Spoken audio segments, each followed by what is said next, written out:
Watching my son Daniel's face turn white as he realized that the confused old woman who needed to be kept in the attic had just sold his childhood home for $2.3 million cash to a tech executive, and that the mother he thought was financially dependent on him had been sitting on a real estate empire worth over $8 million that she'd been quietly building for the past 15 years.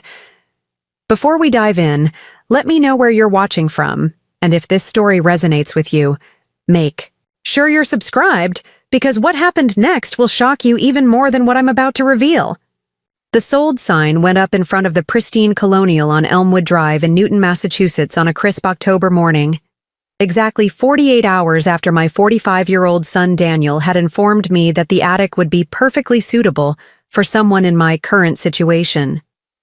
Standing on the sidewalk watching the real estate agent hammer that sign into the manicured front lawn, I felt a satisfaction I hadn't experienced in the 2 years since my husband Robert's death. The house that Daniel thought he would inherit, the house where he'd assumed I would live quietly in the cramped attic space while he and his family enjoyed the main floors, had just been sold to the highest bidder without a moment's hesitation. At 70 years old, Eleanor Ellie Hartwell had just made the most expensive point of her life.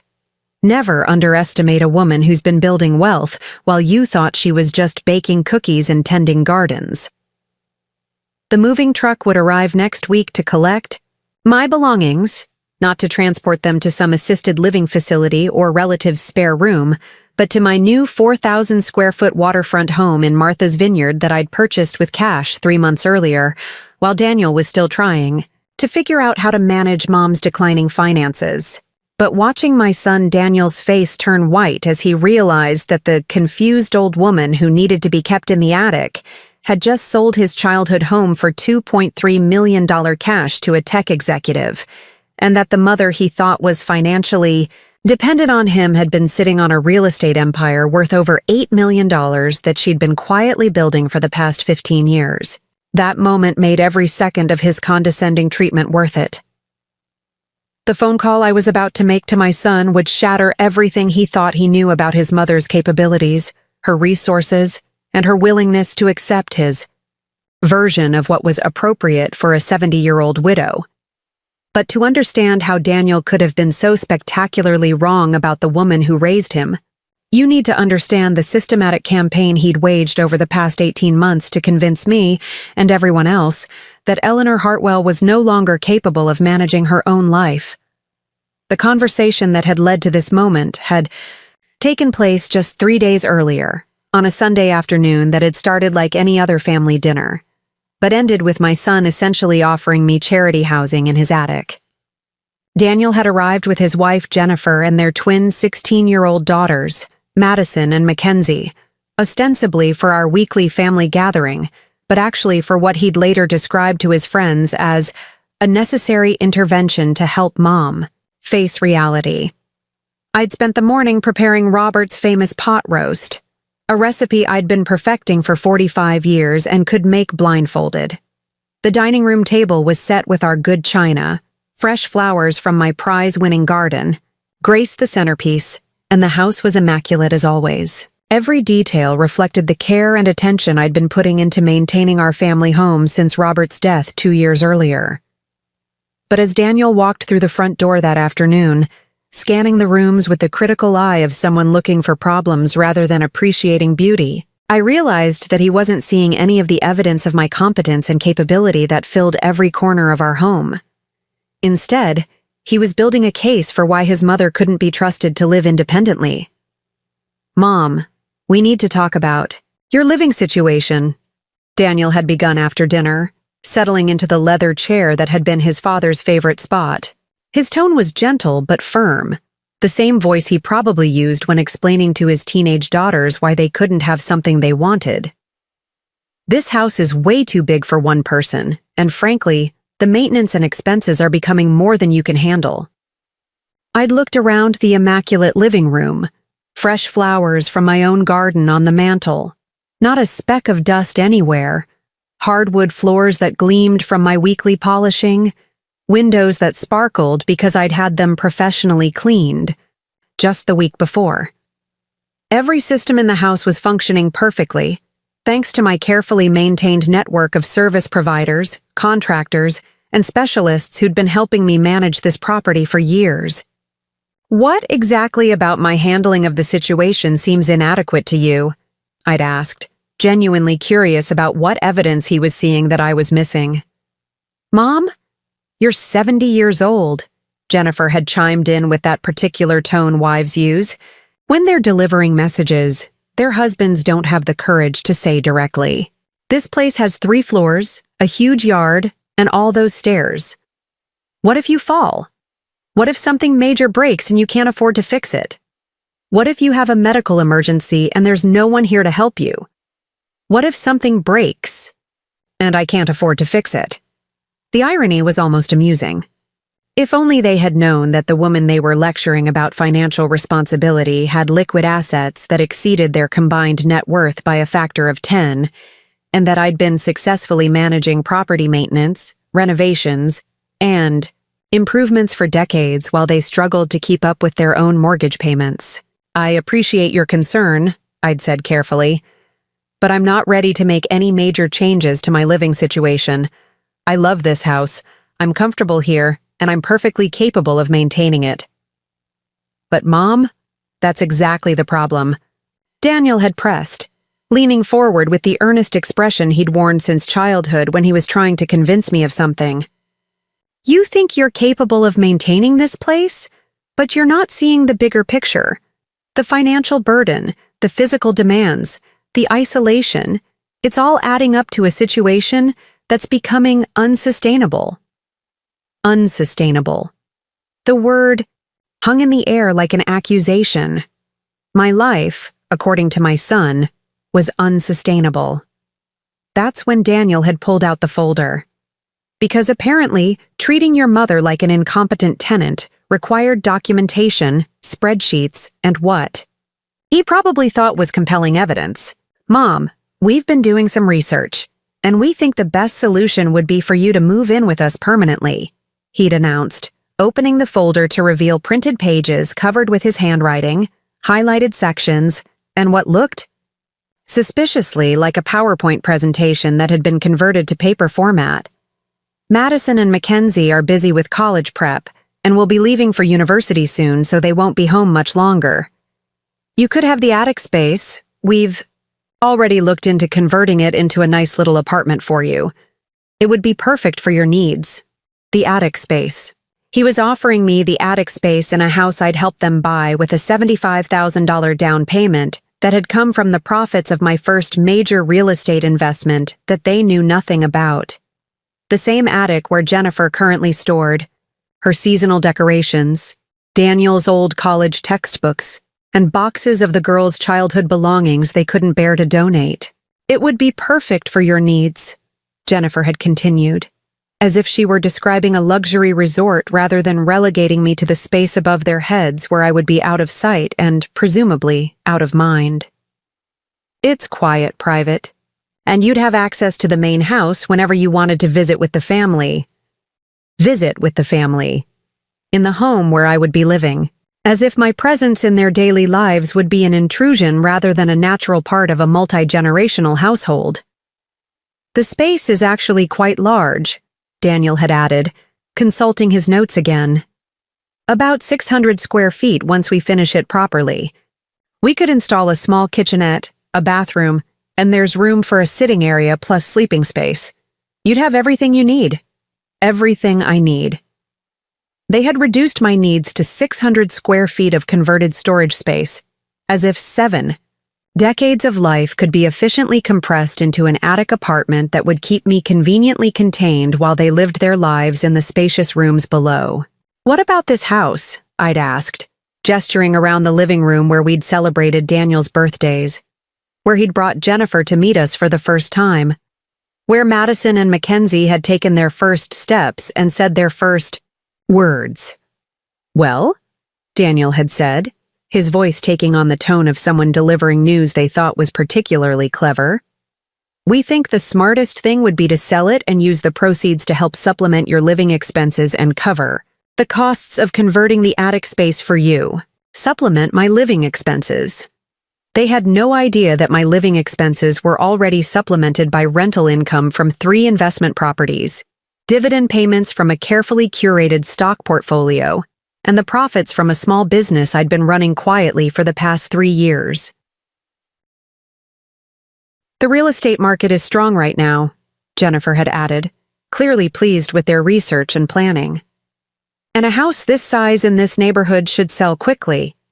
We've already spoken to a real estate agent who thinks we could list it for around $850,000, maybe $900,000 if we're lucky and find the right buyer. If we're lucky. The house they thought might sell for $900,000 if they were fortunate had already been appraised at $1.8 million by the assessor for my insurance company, and I knew from my own extensive research that similar properties in our neighborhood had been selling for well over $2 million. The Colonial 2 streets over, with fewer upgrades and a smaller lot, had sold just last month for $2.1 million.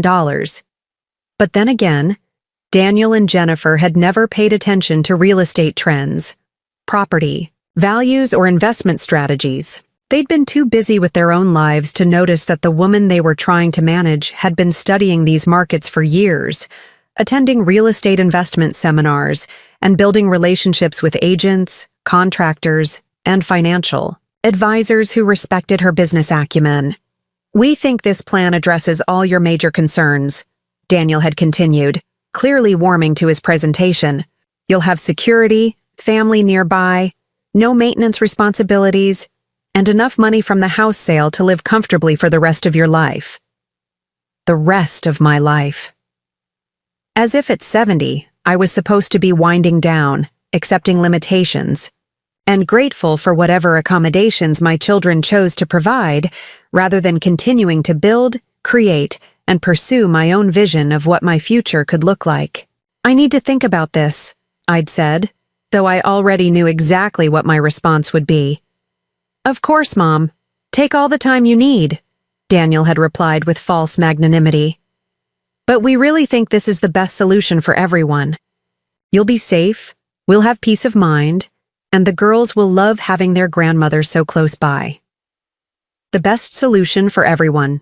Code for the solution that would give them control over my living situation, access to what they assumed were my limited resources, and the satisfaction of having solved the problem of their aging mother without actually having to accommodate my preferences or respect my autonomy. Jennifer had gathered up their papers and folders while Daniel explained the timeline they had in mind. "We're thinking we could start the conversion process in the next few weeks, list your house in early spring when the market picks up, and have you moved in with us by summer. It's perfect timing."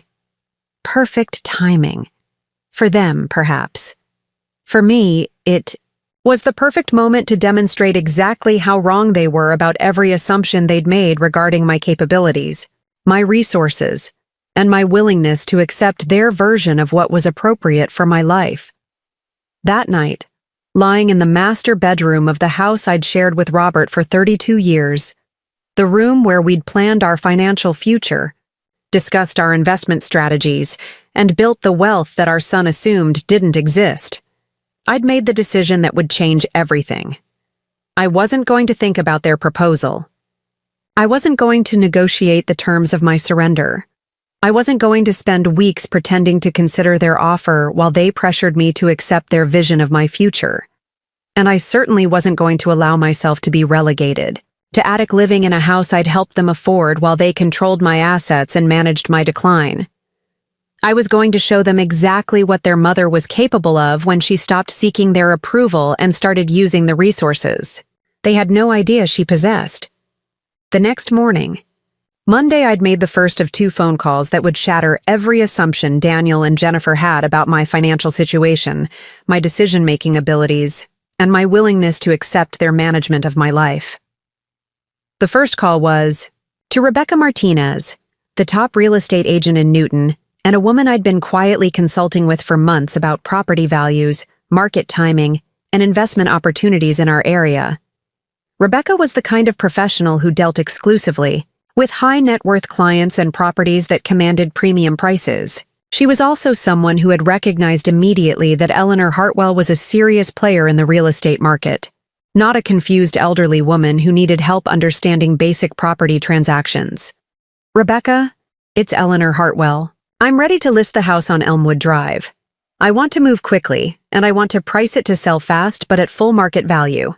"Eleanor, I've been waiting for this call," Rebecca had replied with the enthusiasm of someone who understood exactly what kind of property we were discussing. "Based on recent comparables and the current market conditions, I think we should list at $2.1 million. With your property's condition, location, and the upgrades you've made over the years, I expect multiple offers within the first week." $2.1 million. More than double what Daniel and Jennifer thought the house was worth, and exactly in line with what I'd been expecting based on my own research and the informal appraisal I'd commissioned 6 months earlier. "What's your timeline for showing?" I'd asked. "I can have professional photos taken today, staging completed by Wednesday, and the listing live by Thursday morning. If you're serious about moving quickly, we'll have this sold within 2 weeks." The second call was to James Chen at Hartwell & Associates, the wealth management firm I'd been working with since Robert's death to grow and diversify the assets my son assumed didn't exist. James was the financial advisor who'd helped me understand that the modest lifestyle Robert and I had maintained during our marriage was supported by investments and business ventures that had grown substantially over the decades, particularly in the 2 years since I'd taken active control of our portfolio. "James, I'm moving forward with the Martha's Vineyard purchase. Wire the funds today.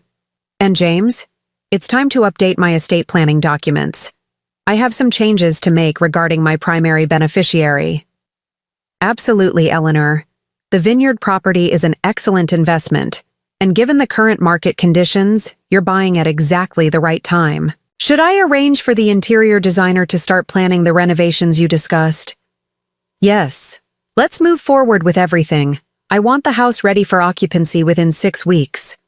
By Tuesday morning, Rebecca's team was at the house taking professional photographs that would showcase every detail of the property I'd been lovingly maintaining for over 3 decades. By Wednesday afternoon, staging specialists were arranging furniture and accessories to highlight the home's architectural features and the extensive renovations I'd overseen during the past 2 years. By Thursday morning, the listing was live on every major real estate platform with a price tag of $2.1 million and photographs that made the house look like something from Architectural Digest. By Thursday evening, Rebecca was fielding calls from buyers' agents whose clients were ready to schedule immediate showings. By Friday afternoon, we had the first offer, $2.05 million all cash, 30-day close. By Saturday evening, a bidding war had erupted between 3 serious buyers who recognized that this was exactly the kind of property that rarely came on the market in Newton. By Sunday morning, exactly 1 week after Daniel had suggested I consider attic living, I was reviewing the final offers with Rebecca and preparing to accept the highest bid. The winning offer, $2.3 million, all cash, 15-day close, from a tech executive who'd been looking for exactly this kind of property for his family and was willing to pay premium price to avoid a lengthy bidding process. The sale price was $1.4 million more than what Daniel and Jennifer thought the house was worth if we were lucky. Sunday afternoon, I made the phone call that would change everything Daniel thought he knew about his mother's financial situation and decision-making capabilities. "Daniel, it's Mom. I have some news about the house." "Oh, Mom, have you been thinking about our conversation? Because Jennifer and I have been looking at contractors for the attic conversion, and we think we can have everything ready for you by—" "Daniel, I've sold the house." The silence on the other end of the phone stretched for nearly 30 seconds. When he finally spoke, his voice was small and confused, like a child who'd just been told that everything he thought he understood about the world was wrong. "Mom, what do you mean you sold the house? You can't just make a decision like this without consulting the family." "Daniel, the last time I checked, my name was the only one on the deed, and the last time we spoke, you made it very clear that You thought I should sell this house and use the proceeds for my living expenses. That's exactly what I'm doing. But we had a plan. We were going to help you through this process. We were going to manage everything so you didn't have to deal with the stress and complexity. Your plan involved me living in your attic and accepting whatever price your chosen real estate agent thought we might get if we were lucky. My plan involved working with the best agent in Newton and selling to the highest bidder at full market value. What do you mean, full market value? How much did you sell it for? $2.3 million cash, 15-day close. The silence that followed was even longer than the first one. I could practically hear Daniel's brain trying to process the fact that the house he thought was worth $900,000 on a good day had just sold for more than twice that amount, and that his supposedly financially incompetent mother had managed the entire transaction without his help or supervision. Mom, where are you going to live? I've purchased a home in Martha's Vineyard. Waterfront property, 4 bedrooms, 3.5 baths, with a guest cottage that will be perfect for when you and Jennifer want to visit. You purchased a home? With what money? How could you afford? He stopped mid-sentence, and I could hear the wheels turning as he began to realize that there were significant gaps in his understanding of his parents' financial situation. Daniel, your father and I built wealth for 45 years.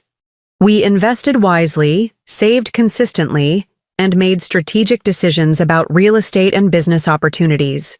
The fact that you never bothered to learn about our financial situation doesn't mean we didn't have one.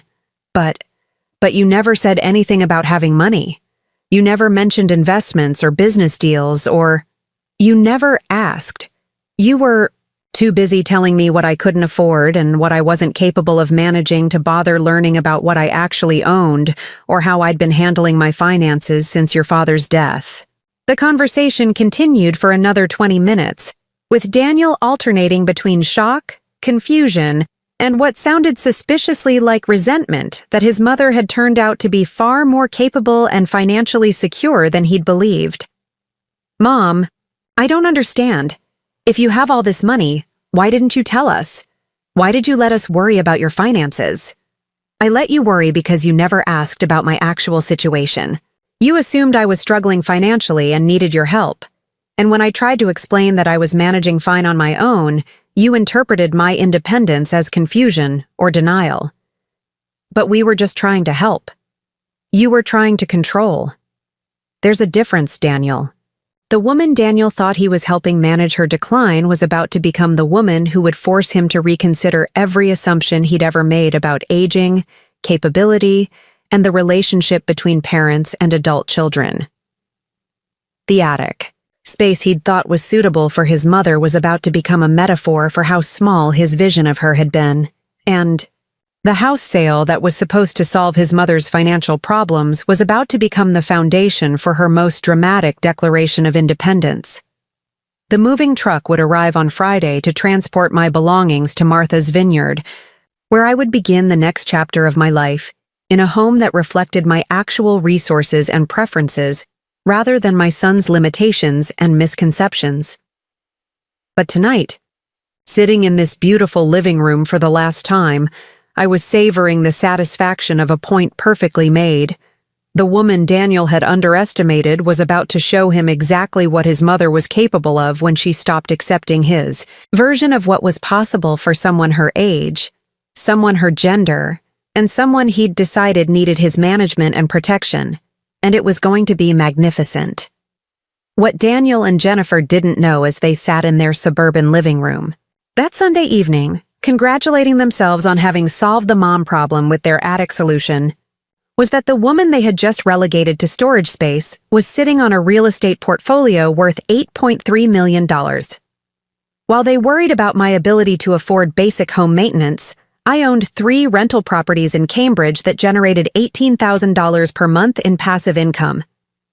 While they fretted about my declining cognitive abilities, I had been successfully managing a property investment business that had outperformed the S&P 500 by 12% over the past 5 years. While they assumed I needed their financial guidance, I had liquid assets that could fund their children's college educations 3 times over without making a dent in my principal. But here's the thing about being systematically underestimated by your own family. You learn to keep your capabilities and resources private, because every time you've tried to share your successes in the past, they've found ways to diminish them, question your judgment, or suggest that you've been lucky rather than skillful. When Robert died 2 years ago, I had expected Daniel to support me through my grief while I transitioned from being half of a partnership to being a complete individual. What I got instead was a son who immediately positioned himself as the wise adult who needed to guide his confused elderly mother through every aspect of widowhood, from financial planning to social activities to basic life decisions. The truth was, Robert and I had been far more financially successful than Daniel realized, but our success had been built on careful planning, strategic investments, and a deliberately modest lifestyle that allowed us to accumulate wealth without drawing attention to our growing net worth. We'd learned early in our marriage that financial security came from living below your means and investing the difference, not from displaying your wealth through expensive cars, luxury vacations, or status symbols that impressed the neighbors. Robert had started his career as a mechanical engineer at Raytheon, but by the time he retired, he was consulting for defense contractors across New England and commanding fees that reflected his expertise in advanced manufacturing systems. More importantly, he had parlayed his technical knowledge into investments in companies whose innovations he understood better than most financial analysts. But I hadn't just been the supportive wife who managed the household while Robert built our fortune. I had been his business partner in every sense of the word, handling client development, contract negotiations, project management, and financial planning for over 2 decades. Many of our biggest consulting contracts had come through relationships I'd developed, proposals I'd written, and client management strategies I'd implemented. When Robert became ill 3 years ago, I had seamlessly taken over the business operations while caring for him. When he died, I hadn't lost my business partner. I had lost my collaborator, but I had retained all the knowledge, relationships, and capabilities that had made our partnership successful. Daniel had interpreted my temporary withdrawal from active business development as evidence that I had never been truly capable, that I had only functioned as an extension of Robert's talents. He had no idea that 6 months after Robert's funeral, I had quietly transformed our consulting practice into Eleanor Hartwell Property Solutions, a real estate investment and management company that specialized in identifying undervalued properties in emerging neighborhoods around Boston. My first major acquisition had been a 3-family house in Somerville that the previous owner was selling because he couldn't handle the challenges of being a landlord. The property was structurally sound but cosmetically tired, located in a neighborhood that was clearly on the verge of gentrification, but hadn't yet attracted the attention of major developers. I'd purchased the building for $485,000, invested $65,000 in strategic renovations that focused on modern kitchens and bathrooms while preserving the original character, and transformed it into 3 luxury rental units that commanded premium rents from young professionals who wanted to live close to Boston, but couldn't afford downtown prices. Within 18 months, similar properties in the neighborhood were selling for over $700,000, and my renovated units were generating $6,400 per month in rental income against a monthly mortgage payment of $2,100. The property had become a cash-generating asset that also appreciated in value, providing both monthly income and long-term wealth building.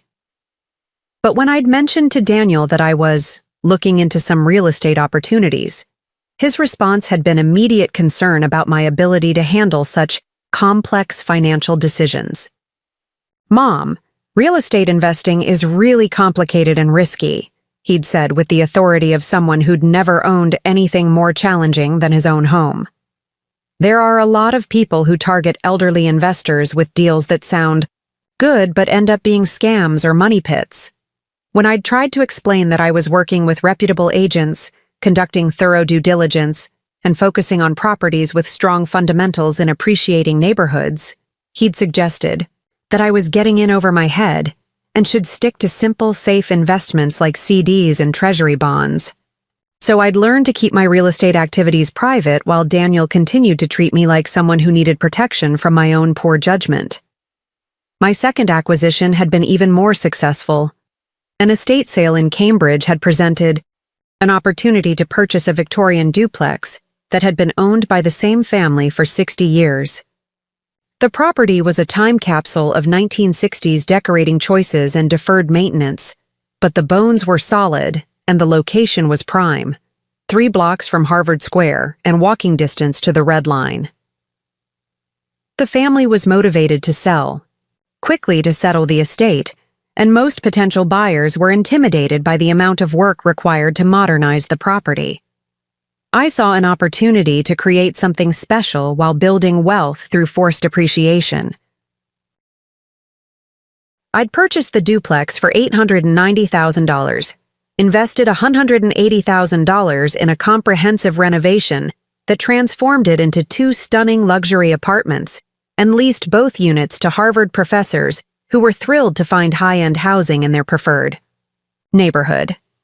The renovated property was now worth approximately $1.6 million and generated $8,200 per month in rental income. More importantly, the renovation process had taught me valuable lessons about contractor management, permit processes, and design decisions that would prove invaluable for future projects. My third property acquisition had been the most ambitious. A small apartment building in Porter Square had come on the market when the owner decided he was tired of dealing with tenant management and building maintenance. The 4-unit building was fully occupied but underperforming financially because the owner hadn't raised rents in years and hadn't invested in improvements that would justify higher rental rates. I'd seen the potential to implement a systematic renovation and repositioning strategy that would transform the building from a tired rental property into a premium housing option for young professionals and graduate students. The purchase price of $1.2 million seemed high to casual observers, but my analysis showed that strategic improvements could increase rental income by 40% while also driving significant appreciation. Over the course of 18 months, I'd renovated each unit as tenants moved out, upgrading kitchens, bathrooms, flooring, and fixtures while adding modern amenities like in-unit laundry, central air conditioning, and high-speed internet infrastructure. The transformed building now generated $11,600 per month in rental income and was valued at approximately $1.9 million, but perhaps most importantly, the renovation process had connected me with a network of contractors, designers, and property management professionals who respected my business acumen and enjoyed working on projects where quality was prioritized over cutting corners. My contractor, Miguel Rodriguez, had worked with me on all 3 major renovations and had become both a trusted business partner and a friend who appreciated my attention to detail and willingness to invest in superior craftsmanship. Mrs. Hartwell, you understand something that most property owners don't, Miguel had told me after we completed the Porter Square project. You know that doing things right the first time costs less than fixing things later, and you understand that tenants will pay premium rents for premium quality. My property manager, Sarah Chen, handled day-to-day tenant relations and maintenance coordination for all 3 buildings, but she regularly consulted with me about major decisions and market positioning strategies. Eleanor, you have better instincts about rental markets and tenant preferences than most full-time real estate investors, Sarah had said when we reviewed our quarterly performance reports. Your properties consistently outperform the market because you understand what tenants actually want and you're willing to invest in providing it. These weren't people who saw me as a confused elderly woman who needed careful supervision. These were professionals who sought out my business because they knew I made good decisions, paid promptly, and created opportunities for them to showcase their best work. But Daniel had no idea that his mother commanded this level of professional respect. In his mind, I was still the woman who called him for help, programming the television remote. The financial success of my real estate investments had allowed me to build wealth at a pace that would have been impossible through traditional retirement planning. In the 2 years since Robert's death, my net worth had increased by $2.8 million, not through inheritance or lucky breaks, but through strategic property acquisitions, value-added improvements, and systematic wealth building. My portfolio now included the original family home in Newton, recently sold for $2.3 million, the Somerville 3 family, worth approximately $850,000, with $4,300 monthly net income. The Cambridge duplex, worth approximately $1.6 million, with $6,800 monthly net income. The Porter Square 4-unit building, worth approximately $1.9 million, with $9,200 monthly net income. The Martha's Vineyard waterfront home, purchased for $1.8 million in cash, liquid investments, and savings accounts totaling $1.2 million, combined net worth, $8.35 million monthly passive income from rentals, $20,300 annual gross income from all sources, $287,000. But the numbers only told part of the story. More important than the wealth I'd accumulated was the expertise I'd developed and the confidence I'd gained from successfully managing complex business operations without anyone's help or supervision. I had learned to evaluate market conditions, analyze property fundamentals, negotiate purchase agreements, manage renovation projects, screen and select tenants, handle legal compliance issues, and coordinate with attorneys, accountants, contractors, and service providers across multiple properties. I had developed relationships with bankers who competed for my business, real estate agents who brought me off-market opportunities, and industry professionals who valued my reputation for fair dealing and prompt payment. I had built systems for property management, financial tracking, tax planning, and investment analysis that allowed me to operate efficiently while maintaining high standards for tenant satisfaction and property maintenance. Most importantly, I had proven to myself that Eleanor Hartwell was capable of building something significant from scratch, making complex decisions under pressure, and succeeding in a competitive business environment without relying on anyone else's approval or assistance. But none of this success had been visible to Daniel because he'd never asked about my activities, never expressed interest in my post-retirement plans, and never considered the possibility that his mother might be building something remarkable while he was worrying about her declining capabilities. The gap between his perception and my reality had become a source of quiet amusement for me over the past year. While he worried about my isolation, I was attending real estate investment meetings, networking events, and industry conferences where my expertise was sought after and respected. While he fretted about my limited income, I was generating more monthly passive income than his annual salary and building wealth at a rate that would make most financial advisors envious.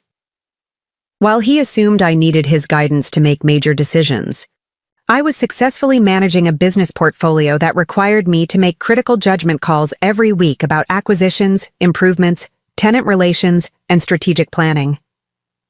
The woman sitting in that living room during his attic intervention wasn't someone who had been reduced to accepting charity housing from her children. She was someone who had been building an empire while her son was trying to figure out how to manage her decline.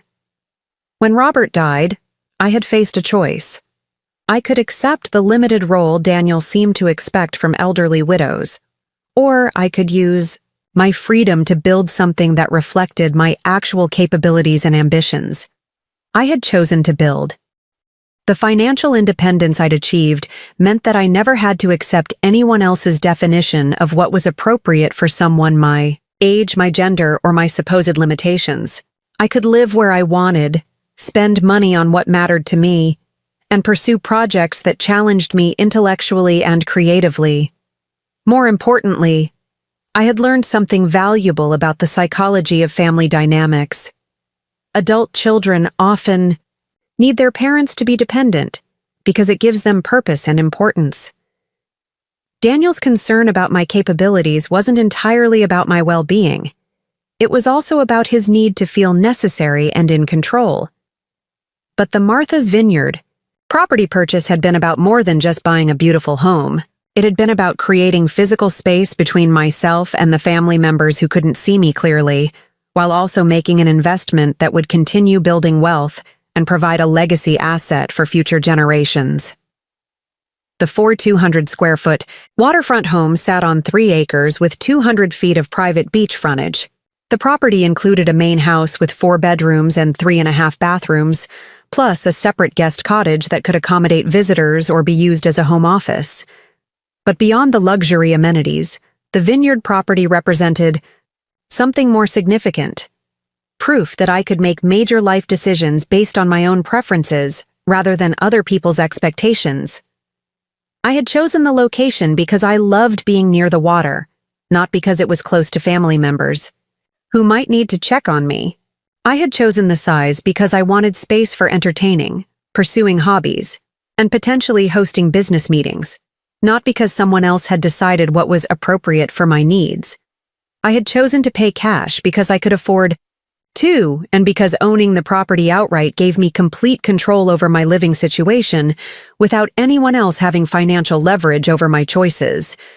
The interior design and renovation plans I'd developed with my decorator, Patricia Williams, reflected my personal taste and lifestyle preferences rather than anyone else's ideas about age-appropriate living. "Eleanor, this is going to be stunning," Patricia had said as we reviewed the plans for updating the kitchen, master suite, and entertaining spaces. "You've created a design that's both sophisticated and comfortable, and the way you're integrating indoor and outdoor living spaces shows real understanding of how to maximize the waterfront location." The renovation budget of $400,000 might have seemed extravagant to someone like Daniel, who worried about the cost of basic home maintenance. But for someone with my resources and business experience, it was a strategic investment in creating a living environment that would provide enjoyment and continue appreciating in value. The timing of the Martha's Vineyard purchase had been deliberate.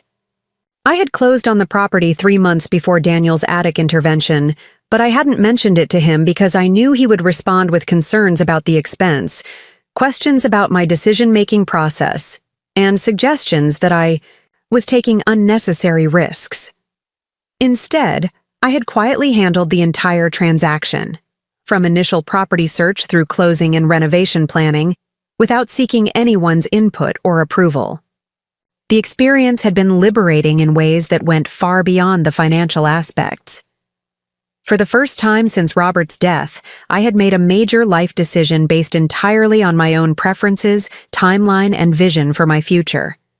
I hadn't needed to justify my choices to anyone, defend my judgment, or compromise my plans to accommodate other people's comfort levels.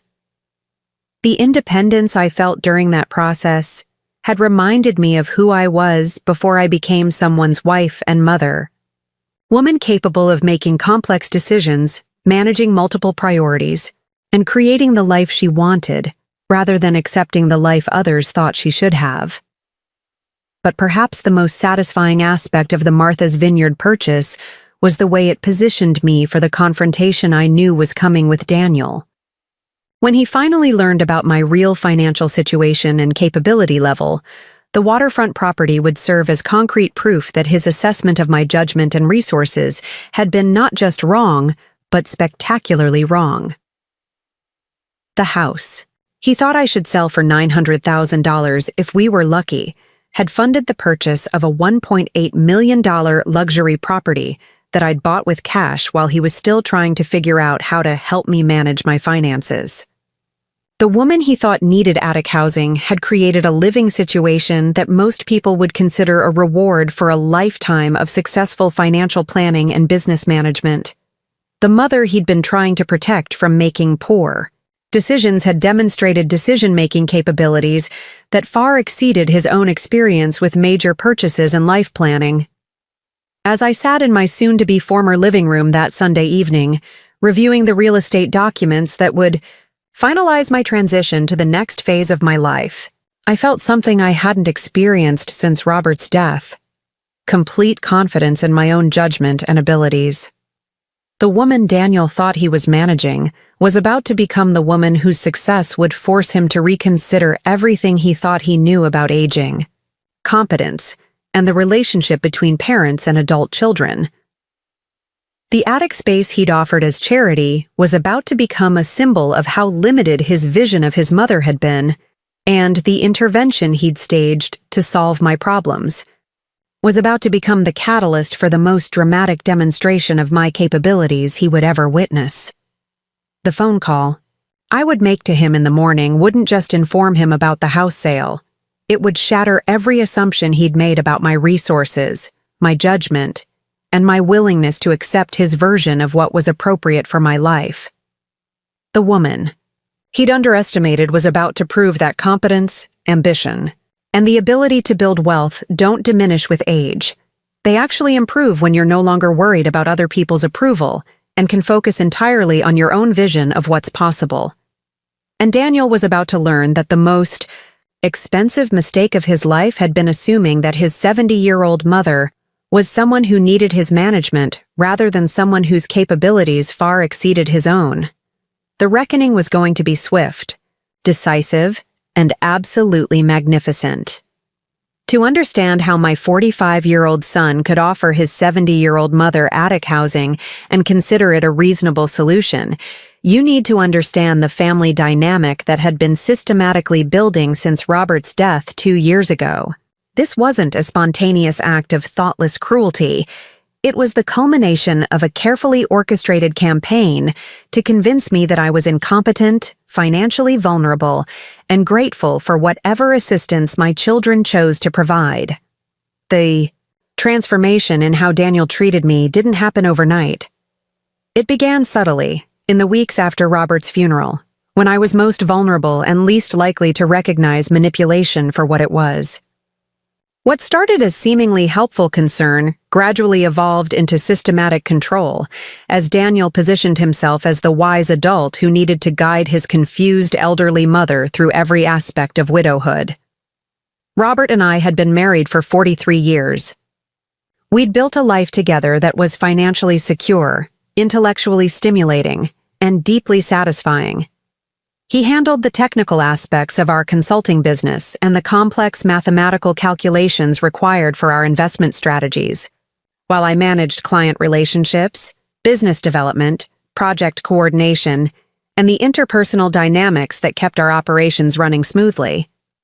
We complemented each other professionally and personally in ways that made both of us more capable and effective than we could have been individually. When Robert died after a brief but devastating battle with pancreatic cancer, I felt like I'd lost not just my husband, but my business partner, my closest friend, and the person who best understood my capabilities and potential.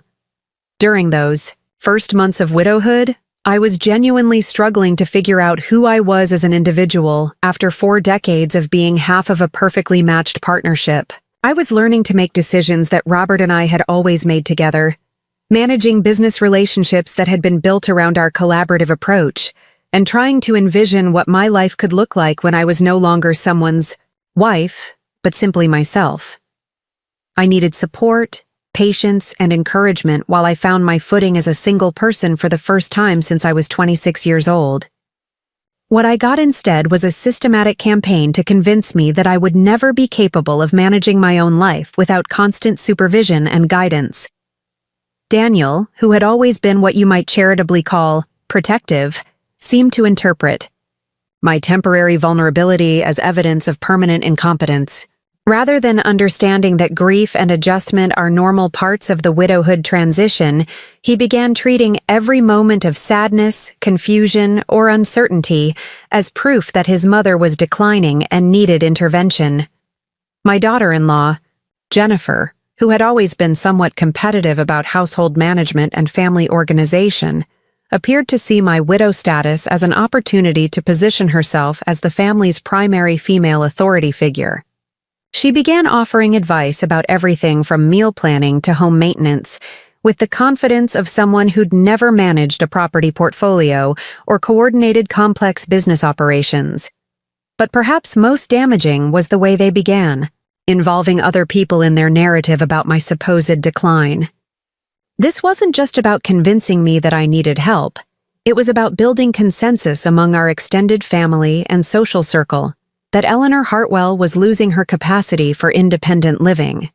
The first person they recruited to their cause was Robert's brother Thomas, who lived in Hartford and had always been the more traditional of the two brothers.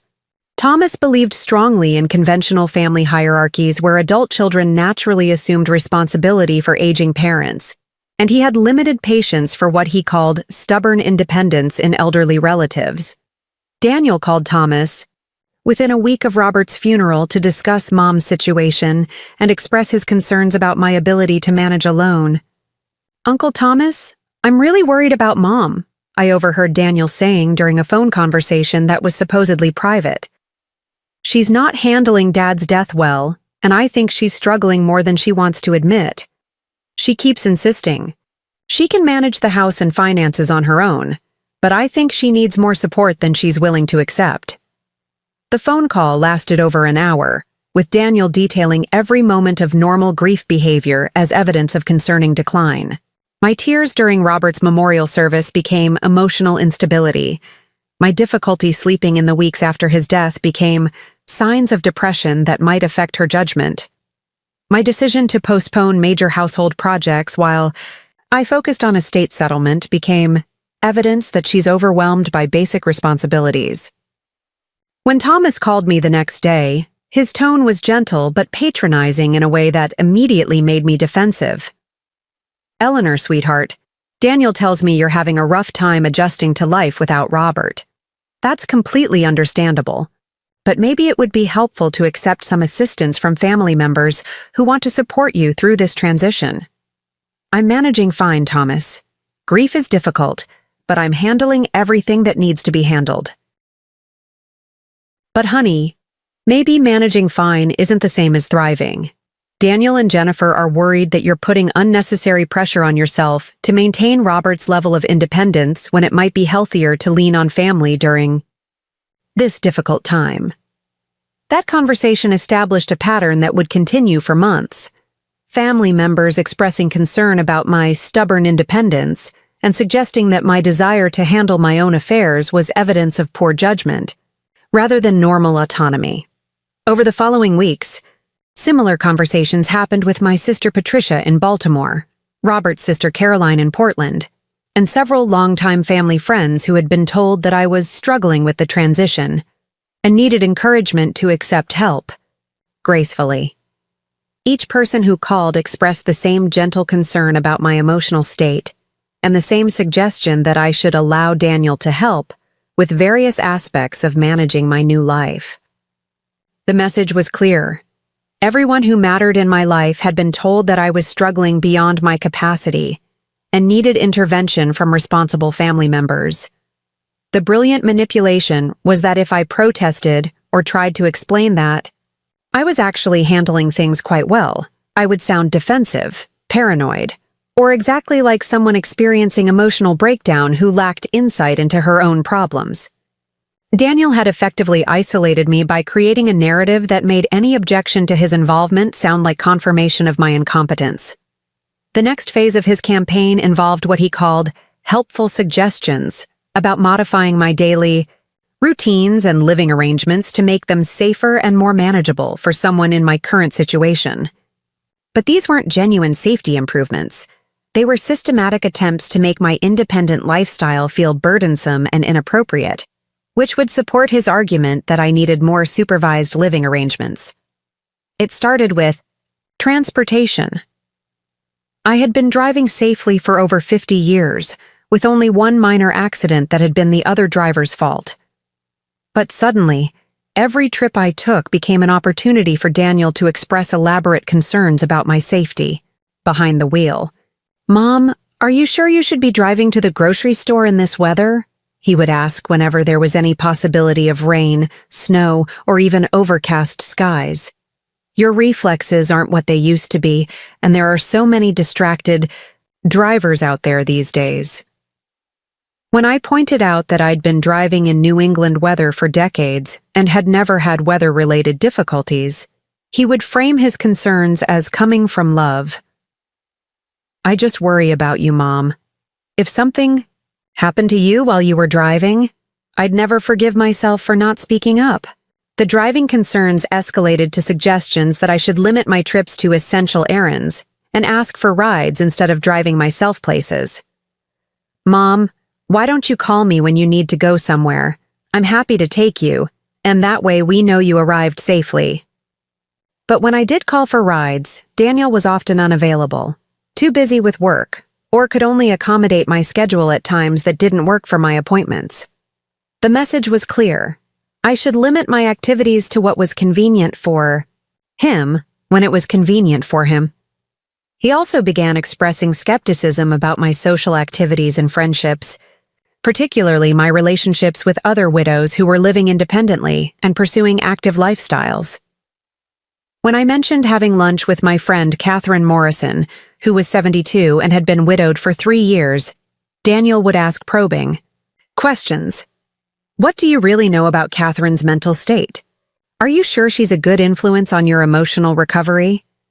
Sometimes people in similar situations can reinforce each other's denial about the help they need.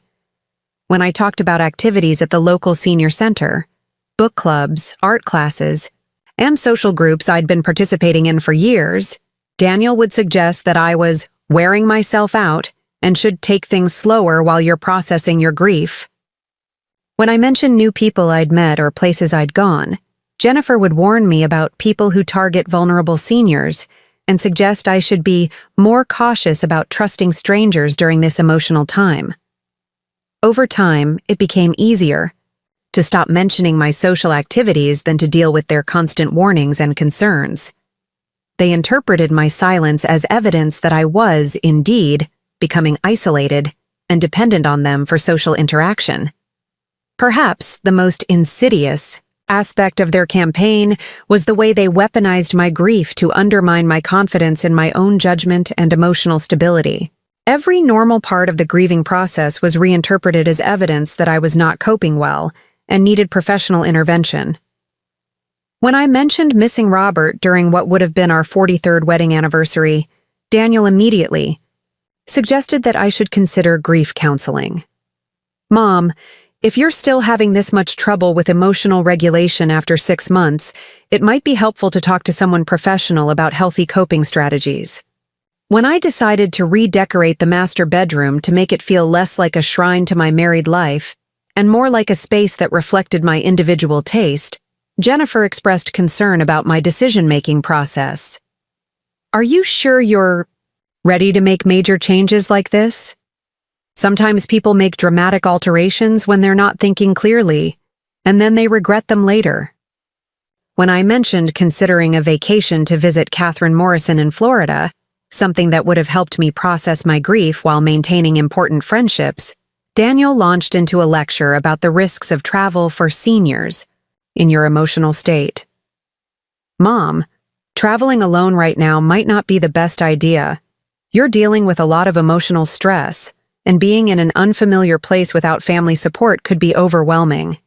Every normal human experience, missing my deceased husband, wanting to update my living space, desiring social connection and new experiences, was being reinterpreted as evidence of emotional instability or poor judgment that required family supervision.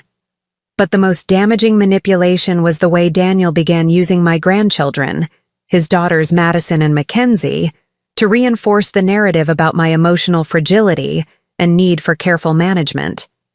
The twins, who were 14 at the time and had always enjoyed spending time with their grandmother, suddenly began receiving detailed instructions from their parents about how to interact with me during family visits.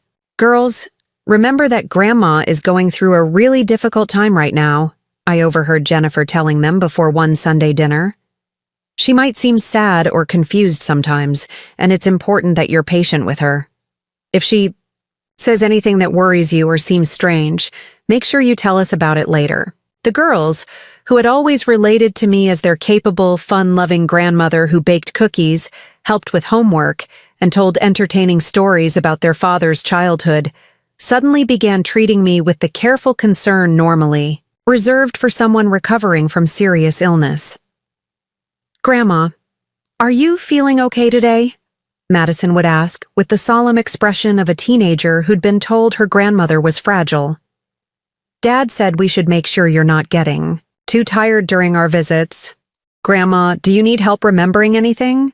Mackenzie would inquire with the gentle tone someone might use with a person experiencing memory problems. Mom said sometimes people your age have trouble keeping track of things. Our easy, affectionate relationship gradually became stilted and careful, as if they were visiting a sick relative rather than spending time with their grandmother. Every interaction was filtered through their parents' concerns about my mental state and emotional stability. To reinforce their narrative that I couldn't handle independent living, Daniel and Jennifer began creating artificial emergencies that required their intervention and demonstrated my supposed inability to manage basic adult responsibilities. It started with maintenance emergencies that they insisted were evidence of my failure to properly care for the house.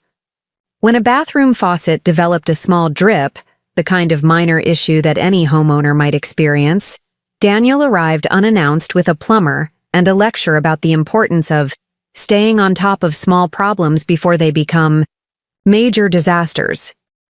Mom, this could have caused serious water damage if we hadn't caught it in time, he announced, as if a slow drip that I'd already planned to have repaired represented some kind of household crisis. You need to be more proactive about maintenance issues. When I pointed out that I'd noticed the drip and was planning to call a plumber myself, he suggested that my delay in addressing it immediately showed that I was overwhelmed by the responsibilities of homeownership. Maybe it's time to think about whether maintaining this big house is really the best use of your energy, Jennifer added helpfully. There are so many beautiful senior living communities where you wouldn't have to worry about maintenance issues at all. The artificial emergencies escalated over the following months. A loose handrail on the front steps became evidence that I wasn't maintaining the property safely. A burnt-out light bulb in the basement became proof that I wasn't staying on top of basic household tasks. A small oil stain in the driveway became a sign that I was neglecting property care. Each minor issue was treated as a crisis that required immediate family intervention and served as evidence that independent living was becoming too challenging for someone my age. But perhaps the most manipulative tactic was the way Daniel began, involving healthcare professionals in his campaign, using my routine medical appointments as opportunities to plant seeds about my supposed emotional instability and cognitive decline. When I went for my annual physical with Dr. Patricia Williams, Daniel insisted on accompanying me for support and to make sure all your questions get answered. But once we were in the doctor's office, he began sharing his concerns about my behavior changes since Robert's death. Dr. Williams, we're worried that Mom might be experiencing some depression or anxiety that's affecting her judgment, Daniel said, speaking about me as if I weren't sitting right there. She's been having trouble with things like home maintenance, and she seems to be isolating herself from family activities. Dr. Williams, who had been my physician for 12 years and knew me well, looked puzzled. Mrs. Hartwell, how are you? Feeling? Are you experiencing symptoms of depression or anxiety that are interfering with your daily activities? I feel fine, Dr. Williams. I'm adjusting to life without Robert, which is normal and healthy. I haven't been having trouble with home maintenance or any other daily activities. She doesn't always have clear insight into the changes we're observing, Daniel added quickly. Sometimes people experiencing cognitive or emotional changes aren't aware of the symptoms themselves. The appointment that should have been a routine health check became an exercise in defending my mental competence against claims made by my own son. Dr. Williams, to her credit, conducted her own assessment and found no evidence of cognitive decline or concerning depression. But the fact that questions had been raised created a record that Daniel could point to as evidence that even healthcare professionals were concerned about my mental state. He used the same tactic with my dentist, my eye doctor, and even the pharmacist at my local drugstore. Each professional interaction became an opportunity for him to express concerns about my cognitive function, my emotional stability, or my ability to manage my medications safely. The cumulative effect was that Daniel was creating a paper trail of concerns from multiple sources that would make his eventual intervention seem not just reasonable, but medically necessary. The most devastating escalation came when Daniel began undermining my relationship with Catherine Morrison, who had become my closest friend and strongest source of support since Robert's death. Catherine was 72, had been widowed for 3 years, and understood something about grief and adjustment that my family members seemed incapable of grasping. Catherine had successfully navigated her own transition from wife to independent woman. She lived alone in her own home, managed her own finances, traveled regularly, and maintained an active social life that demonstrated it was possible to thrive as an elderly widow rather than merely survive. More importantly, Catherine was the one person who consistently supported my independence and questioned my family's increasing involvement in my daily life. "Eleanor," Catherine had said after witnessing one of Daniel's welfare checks at my house, "I don't understand why your son treats you like you're incompetent. You're one of the sharpest, most capable women I know.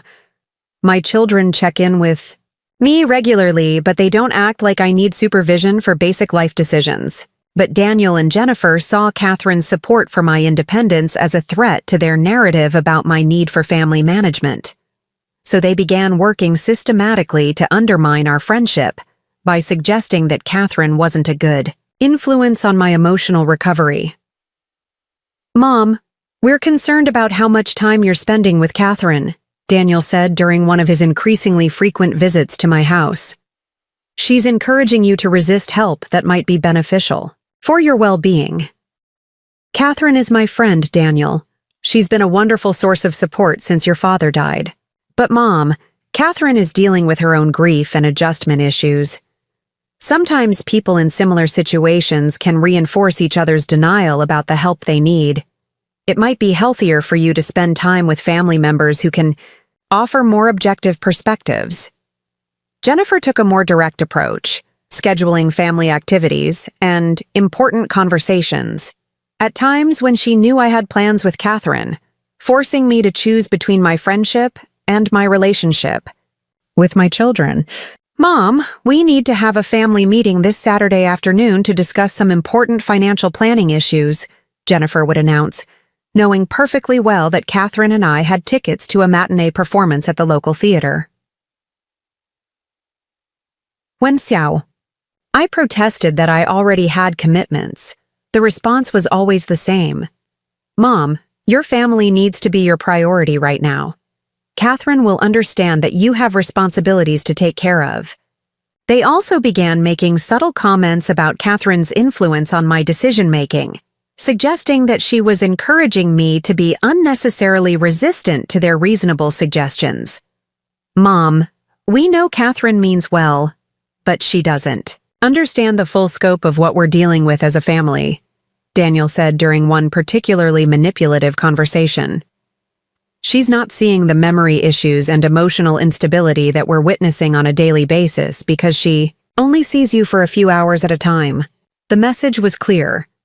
My closest friend was either not observant enough to recognize my problems, or she was actively encouraging me to make dangerous decisions by resisting their well-intentioned guidance. Over time, these tactics began to work.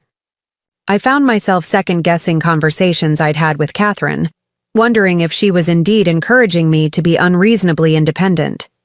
I started declining some of her invitations to avoid creating conflict with my children, and I began to feel increasingly isolated from the one person who had been consistently supportive of my autonomy and emotional well-being.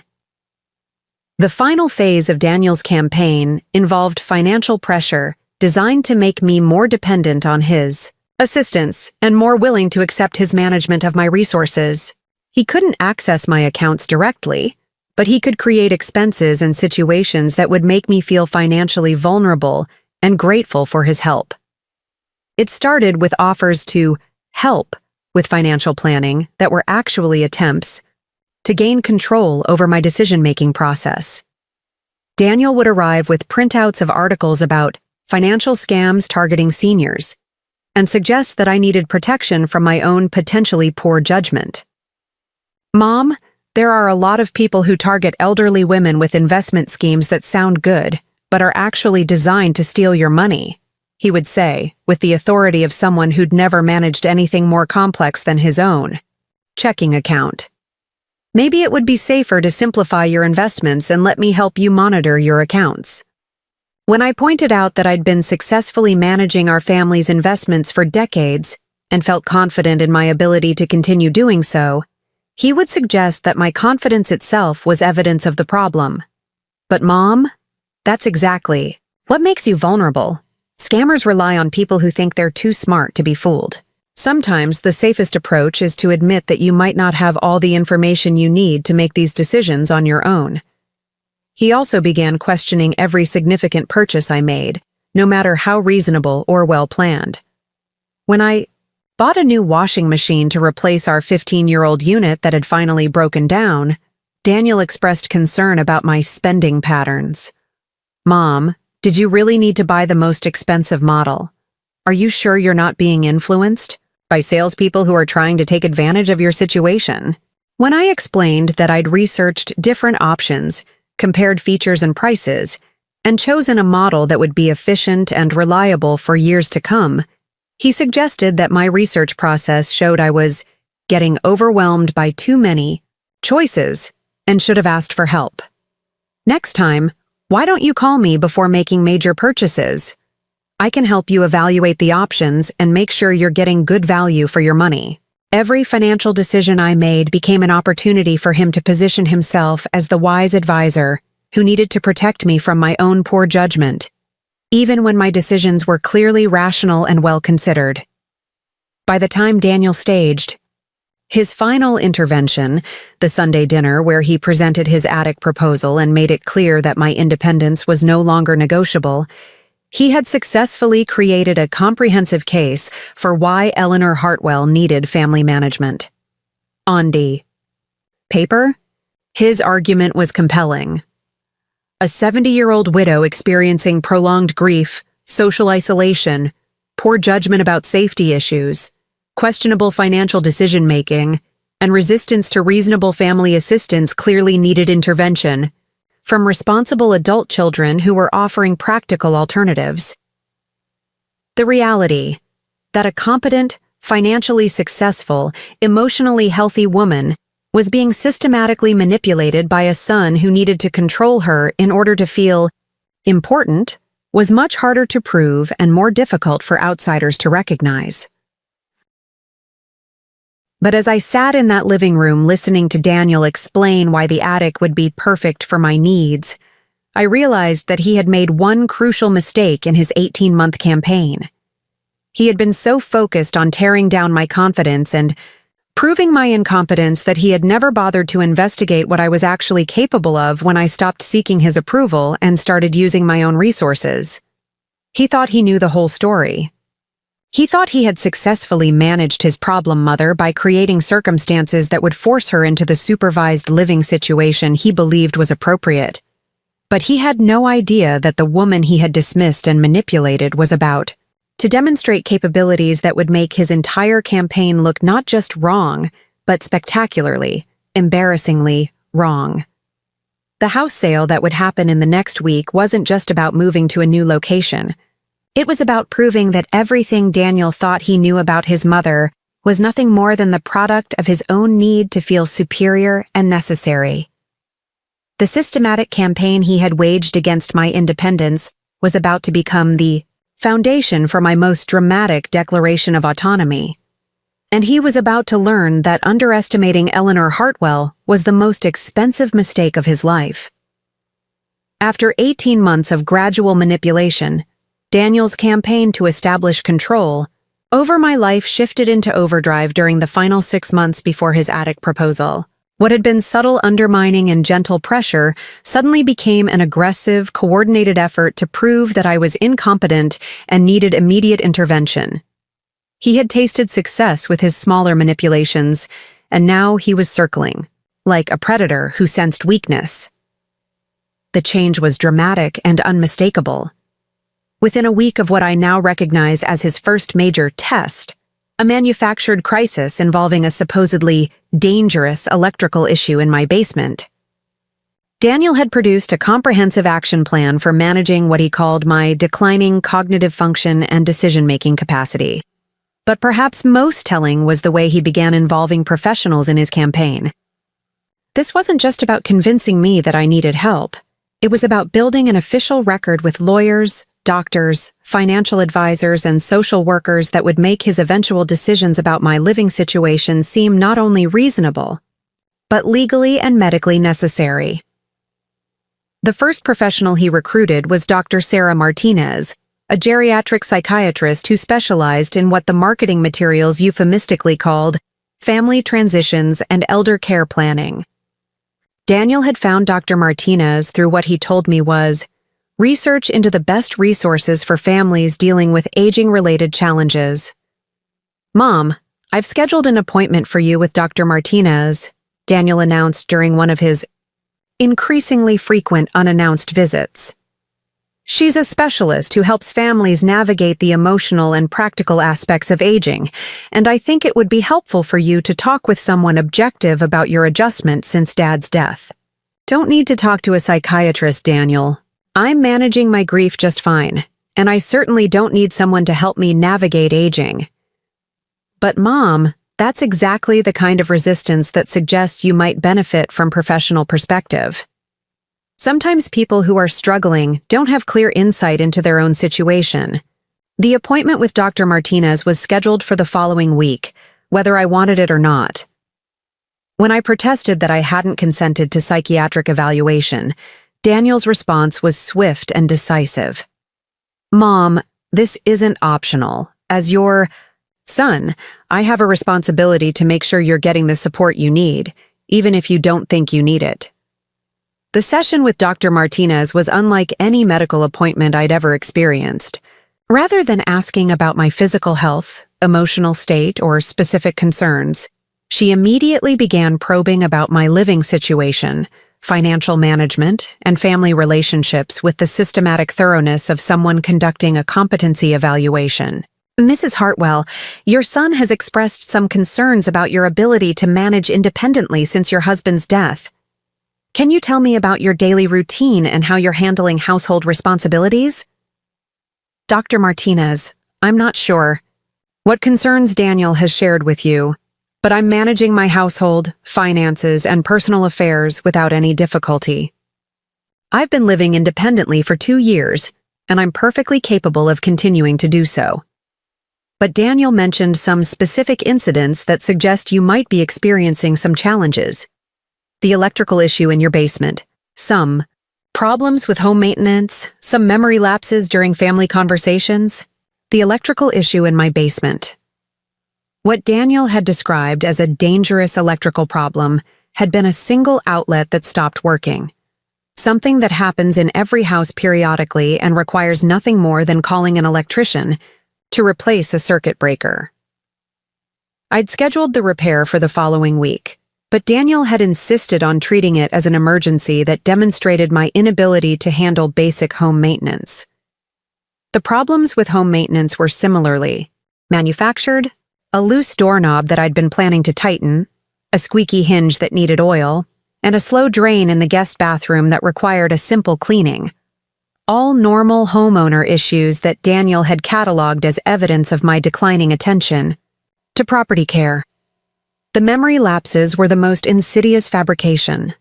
Daniel had begun asking me increasingly specific questions about conversations we'd had weeks or months earlier, then expressing concern when I couldn't recall exact details of discussions that hadn't been particularly important or memorable in the first place.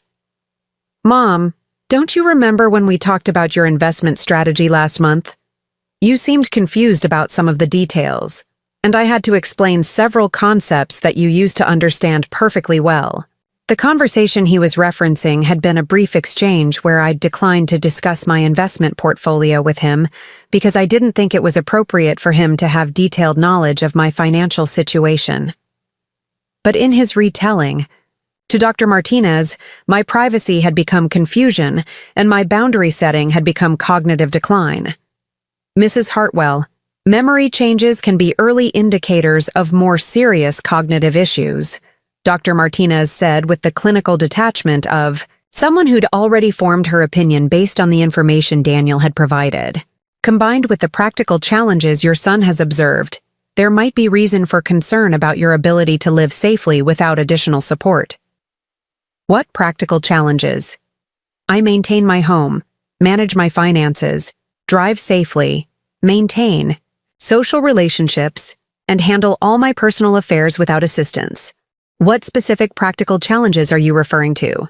Sometimes people experiencing cognitive changes develop very good coping mechanisms that can mask the underlying problems, she replied in the tone of someone who'd been trained to pathologize normal aging. Your son is observing changes that you might not be aware of yourself. The session lasted an hour, during which Dr. Martinez administered several cognitive tests that were designed to identify memory problems, reasoning difficulties, and judgment issues. I passed every assessment with scores that placed me well within normal ranges for my age group. But rather than acknowledging that the test results contradicted Daniel's concerns, Dr. Martinez suggested that good test performance didn't necessarily rule out functional decline in daily living situations. Cognitive testing in clinical settings doesn't always capture the kinds of practical challenges that family members observe in real-world environments. She explained to Daniel during the summary discussion that I was invited to observe but not participate in.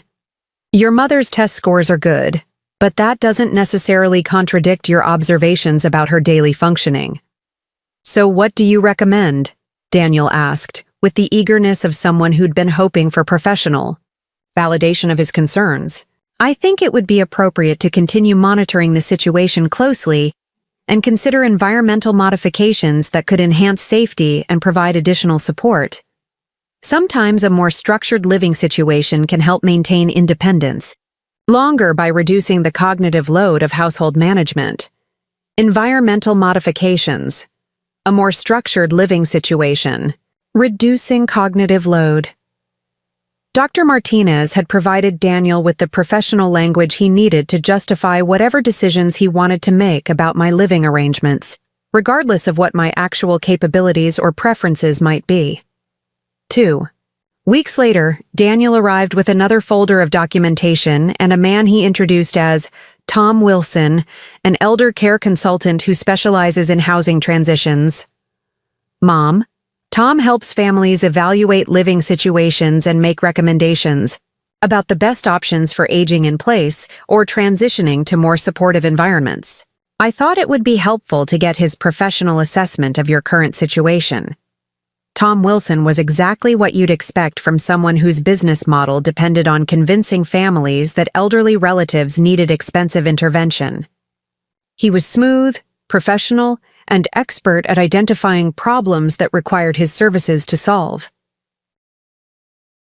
Mrs. Hartwell, I understand you're living alone in a large house that requires significant maintenance and upkeep. That can be challenging for anyone, but particularly for someone dealing with the emotional stress of recent widowhood. Mr. Wilson, I'm not dealing with emotional stress that affects my functioning, and I'm not finding house maintenance challenging. I have reliable contractors for major repairs, and I handle routine maintenance myself or hire appropriate help when needed. But Mrs. Hartwell, your son has shared some specific concerns about safety issues and maintenance problems that suggest the house might be becoming too much for you to handle effectively. The safety issues Tom Wilson referenced were the same. Manufactured problems Daniel had been cataloging for months. The loose handrail that I'd scheduled to be repaired. The basement outlet that needed an electrician. The squeaky door hinge that required 5 minutes with an oil can. But in Tom Wilson's professional assessment, these became evidence of a dangerous pattern of deferred maintenance that put me at risk for accidents, injuries, and property damage. What I typically recommend in situations like this is a comprehensive evaluation of the living environment to identify potential hazards and assess whether modifications could make the space safer, or whether transition to a more appropriate setting might be the better option. What kind of modifications are you suggesting? I asked, though I suspected I already knew where this conversation was heading. Well, we'd want to look at things like installing grab bars, improving lighting, removing trip hazards, maybe converting some space on the first floor so you wouldn't need to use the stairs as frequently. But honestly, Mrs. Hartwell, Sometimes, the modifications required to make a large house truly safe for an elderly resident end up being so extensive that transitioning to a purpose-built senior living environment becomes the more practical choice. Purpose-built senior living environment. Tom Wilson was selling the same solution that Daniel had been promoting for months, but now it came with professional credentials and the authority of someone who supposedly specialized in these decisions. The I. Most insidious aspect of Tom Wilson's evaluation was the way he framed independence as a dangerous illusion that families needed to overcome through loving intervention. Mrs. Hartwell, I know that maintaining your independence is important to you, and that's completely understandable. But sometimes real independence means accepting the support systems that allow you to remain as autonomous as possible within a safer framework. Real independence through accepting support systems. It was a masterful piece of manipulation that reframed dependence as empowerment and control as care. The goal isn't to limit your choices, Tom Wilson continued, but to expand your options by removing the barriers that might prevent you from living safely and confidently. Over the following month, Daniel escalated his campaign by involving legal professionals who could provide official documentation of my supposed incompetence and need for supervised care. The first was Patricia Ross, an elder law attorney who specialized in what her website called estate planning and family protection services. Daniel had arranged a consultation under the pretense of helping me update my will and estate planning documents after Robert's death. Mrs. Hartwell, it's important to make sure your estate planning reflects your current situation and provides appropriate protections in case of future incapacity, Patricia Ross explained during our initial meeting. Your son has mentioned some concerns about your ability to manage complex financial decisions independently. Ms. Ross, I don't have any concerns about my ability to manage financial decisions. I've been successfully managing our family's investments and business affairs for decades. But Mrs. Hartwell, financial management can become more challenging with age, and sometimes people don't recognize when they're making decisions that might not be in their best interests. It might be wise to consider documents that would allow your son to assist with financial management if that becomes necessary. The documents Patricia Ross recommended included a durable power of attorney that would give Daniel broad authority over my financial affairs, a healthcare directive that would allow him to make medical decisions on my behalf, and what she called a living will that would specify my preferences for end-of-life care. These documents are just precautionary, she assured me. They wouldn't give your son any authority unless you become unable to make decisions for yourself. But having them in place protects both you and your family if something unexpected happens. The problem was that the definitions of unable to make decisions were subjective and could be triggered by any physician who agreed with Daniel's assessment of my competence. If I signed these documents, Daniel would have legal authority to override my decisions whenever he could find a doctor willing to say that I wasn't thinking clearly. I'm not comfortable signing documents that give someone else authority over my affairs, I told Patricia Ross. I understand the importance of estate planning, but I want to maintain control over my own decisions as long as I'm capable of making them. But Mrs. Hartwell, that's exactly what these documents protect. They ensure that if you ever do become unable to make decisions, someone you trust will make them for you rather than having the court appoint a stranger. Patricia Ross spent the next hour explaining various scenarios where I might need someone else to manage my affairs. Hospitalization, medication side effects, cognitive decline, depression, or simple confusion about complex financial matters.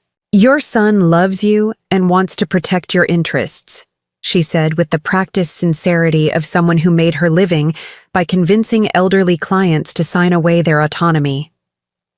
These documents just formalize his ability to help you when you need it most. When I continued to resist signing the papers, Patricia Ross suggested that my reluctance itself might be evidence of the judgment problems Daniel had described. Sometimes people who are beginning to experience cognitive changes become suspicious of family members who are trying to help them, she said in the tone of someone delivering a medical diagnosis. Resistance to reasonable planning can actually be a symptom of the very problems we're trying to address. The legal consultation was followed by a visit from Linda Chen, a social worker who specialized in what her business cards called family dynamics and elder care coordination. Daniel had contacted Linda after researching professional resources for families dealing with aging-related challenges. Mrs. Hartwell, your son has asked me to conduct what we call a social assessment to help your family understand your current needs and develop a plan for ensuring your safety and well-being as you age. Ms. Chen, I don't need a social assessment. I'm living independently, managing my own affairs, and I don't require intervention from anyone. I understand that's how you see your situation, Mrs. Hartwell, but sometimes families observe changes that the individual isn't aware of. Your son has shared some specific concerns about your living situation that suggest you might benefit from additional support. Linda Chen's assessment involved a comprehensive review of my daily routines, social relationships, financial management, healthcare coordination, and what she called functional capacity for independent living. She asked detailed questions about everything from grocery shopping to medication management to household maintenance with the systematic thoroughness of someone building a case for intervention. How often do you leave the house for social activities? Do you ever feel confused about managing your medications? Have you had any difficulties with cooking, cleaning, or other household tasks? Do you ever feel unsafe living alone? Every question was designed to identify problems that would justify additional supervision or support.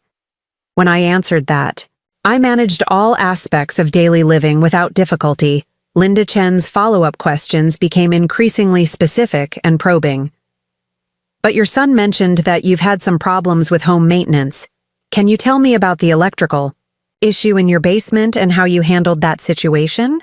The electrical issue that Daniel had described as evidence of my incompetence had been a routine repair that I'd handled exactly as any homeowner would, by calling an electrician and scheduling the work to be completed promptly. But in Linda Chen's assessment framework, my response to a minor household problem became data about my problem-solving capacity and ability to handle unexpected challenges. Mrs. Hartwell, based on my conversation with your son and my assessment today, I do have some concerns about your current living situation, Linda Chen concluded after 2 hours of questioning. Living alone in a large house can be challenging for anyone, but particularly for someone who's dealing with the emotional stress of recent widowhood and the normal aging process. What specific concerns do you have?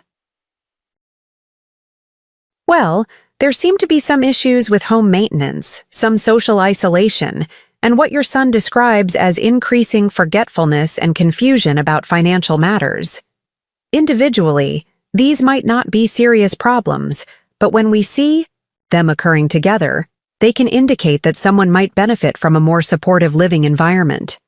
Issues with home maintenance, social isolation, forgetfulness and confusion about financial matters. Linda Chen had transformed Daniel's manufactured concerns into professional language that made them sound like objective observations rather than manipulative fabrications. What kind of supportive living environment are you recommending? I think the ideal solution would be a living situation that provides security and family support while allowing you to maintain as much independence as possible. Your son has mentioned the possibility of converting space in his home so you could live with family while having your own private area. The attic. Linda Chen was recommending the attic, though she was calling it converted space and private area to make it sound more appealing than storage space above my son's garage. But perhaps the most devastating escalation came when Daniel began using my grandchildren as sources of information about my supposedly declining mental state and concerning behavior patterns. Madison and Mackenzie, who were now 16 and had always been perceptive teenagers, suddenly began receiving detailed instructions from their parents about observing and reporting on their grandmother's behavior during family visits. Girls, we need you to pay attention to Grandma during Sunday dinners. I overheard Jennifer telling them before one family gathering. Notice if she seems confused about things, forgets what we talked about, or says anything that doesn't make sense. We're worried about her, and we need to understand what's really going on. The twins, who had always related to me as their sharp, funny grandmother who remembered every detail of their lives and gave the best advice about everything from school problems to boy troubles, suddenly began treating me like a science experiment they were supposed to monitor. "Grandma, do you remember what we talked about last week about my chemistry project?" Madison would ask with the careful attention of someone testing my memory rather than continuing a conversation. "Grandma, you told the same story about Dad's Little League game twice during dinner," Mackenzie would observe with the concern of a teenager who'd been told to watch for signs of confusion. Our easy, natural relationship gradually became stilted and artificial, as if they were visiting a patient rather than spending time with their grandmother. Every interaction was filtered through their parents' concerns about my mental competence and emotional stability. But the most manipulative aspect of involving the twins was the way Daniel used their observations as evidence that even my grandchildren could see that I was declining. "Mom, Madison, and Mackenzie are worried about you," Daniel said during one particularly aggressive conversation about my living situation. "They've noticed that you seem confused sometimes, that you repeat yourself, that you don't seem as sharp as you used to be. When your own grandchildren can see that something's wrong, don't you think it's time to admit that you might need help?" The final phase of Daniel's escalation involved what he called safety interventions that were actually attempts to create evidence that I couldn't handle basic life responsibilities without constant supervision. He began showing up unannounced at my house with contractors, repairmen, and service providers who were supposedly addressing urgent safety issues that required immediate attention. "Mom, I've brought Miguel Rodriguez to look at your front steps," Daniel announced one morning, arriving with a contractor I'd never met. "There are some loose boards that could be dangerous, and I don't want you to risk falling." The front steps that Miguel Rodriguez was supposedly there to repair were the same steps I'd been using safely for 32 years. They were solid, well-maintained, and showed no signs of dangerous wear or damage. But Miguel had been hired to find problems, and he dutifully identified several safety concerns that required immediate attention. "Mrs. Hartwell, these steps need to be completely rebuilt," Miguel announced after a 15-minute inspection. "The support structure is compromised, and someone could get seriously hurt if we don't address this right away. The cost for rebuilding steps that didn't need rebuilding, $3,200. "Mom, I know it's expensive, but you can't put a price on safety," Daniel said when I protested that the work seemed unnecessary. "What if you fell and broke your hip because we didn't take care of this problem?" When I said I wanted to get a second opinion from a contractor I knew and trusted, Daniel made it clear that delay wasn't an option. "Mom, we can't wait for you to research other options. Miguel is here now. He's identified a serious safety hazard, and we need to take care of it immediately. Every day we wait is another day you're at risk." The work was completed before I could arrange for another contractor to assess whether it was actually necessary, and the $3,200 bill was just the beginning of a series of urgent safety improvements that began draining my liquid cash while creating a documented history of expensive emergency repairs that supported Daniel's argument that maintaining my house was becoming financially unsustainable. Over the following months, there were emergency repairs to my driveway, my roof, my heating system, and my plumbing. Each crisis was presented as a safety issue that couldn't wait for competitive bidding or careful consideration. Each expense was accompanied by reminders that these kinds of unexpected costs were exactly why elderly homeowners should consider moving to maintenance-free living situations. "Mom, when you're living with family, you won't have to worry about these constant repair bills," Jennifer said after the fourth emergency repair invoice arrived. "The stress of maintaining this big house is clearly becoming too much for you to handle." But perhaps the most insidious escalation was the way Daniel began involving my neighbors in his campaign, by positioning himself as the responsible son who was trying to protect the neighborhood from the problems created by an elderly resident who couldn't properly maintain her property, Mrs. Patterson, who lived across the street and had been a friend for over 20 years, began receiving visits from Daniel where he expressed concerns about my ability to keep up with yard work and property maintenance. Mrs. Patterson, I hope you'll let me know if you notice any problems with Mom's house or yard, Daniel said during one of these conversations that I learned about later. She's having trouble keeping up with everything, and I want to make sure her property issues don't affect the neighborhood. Property issues that affect the neighborhood. Daniel was implying that my house was becoming an eyesore or liability. That could impact everyone's property values, when in fact my home was one of the best maintained properties on our street. Mr. and Mrs. Rodriguez, who lived next door and had been our neighbors for 15 years, began receiving similar visits, where Daniel positioned himself as the overwhelmed son who was trying to manage his mother's declining situation. I know Mom seems fine when you talk to her, but we're seeing some concerning changes at home, Daniel told them during one of his neighborhood rounds. If you ever notice anything that seems off, packages left outside, lights left on all night, any signs that she might be having trouble, I hope you'll call me right away. The brilliant manipulation was that Daniel was recruiting my neighbors as surveillance agents who would report any behavior that could be interpreted as evidence of decline or incompetence. A package delivered when I wasn't home became potential evidence that I was confused about deliveries.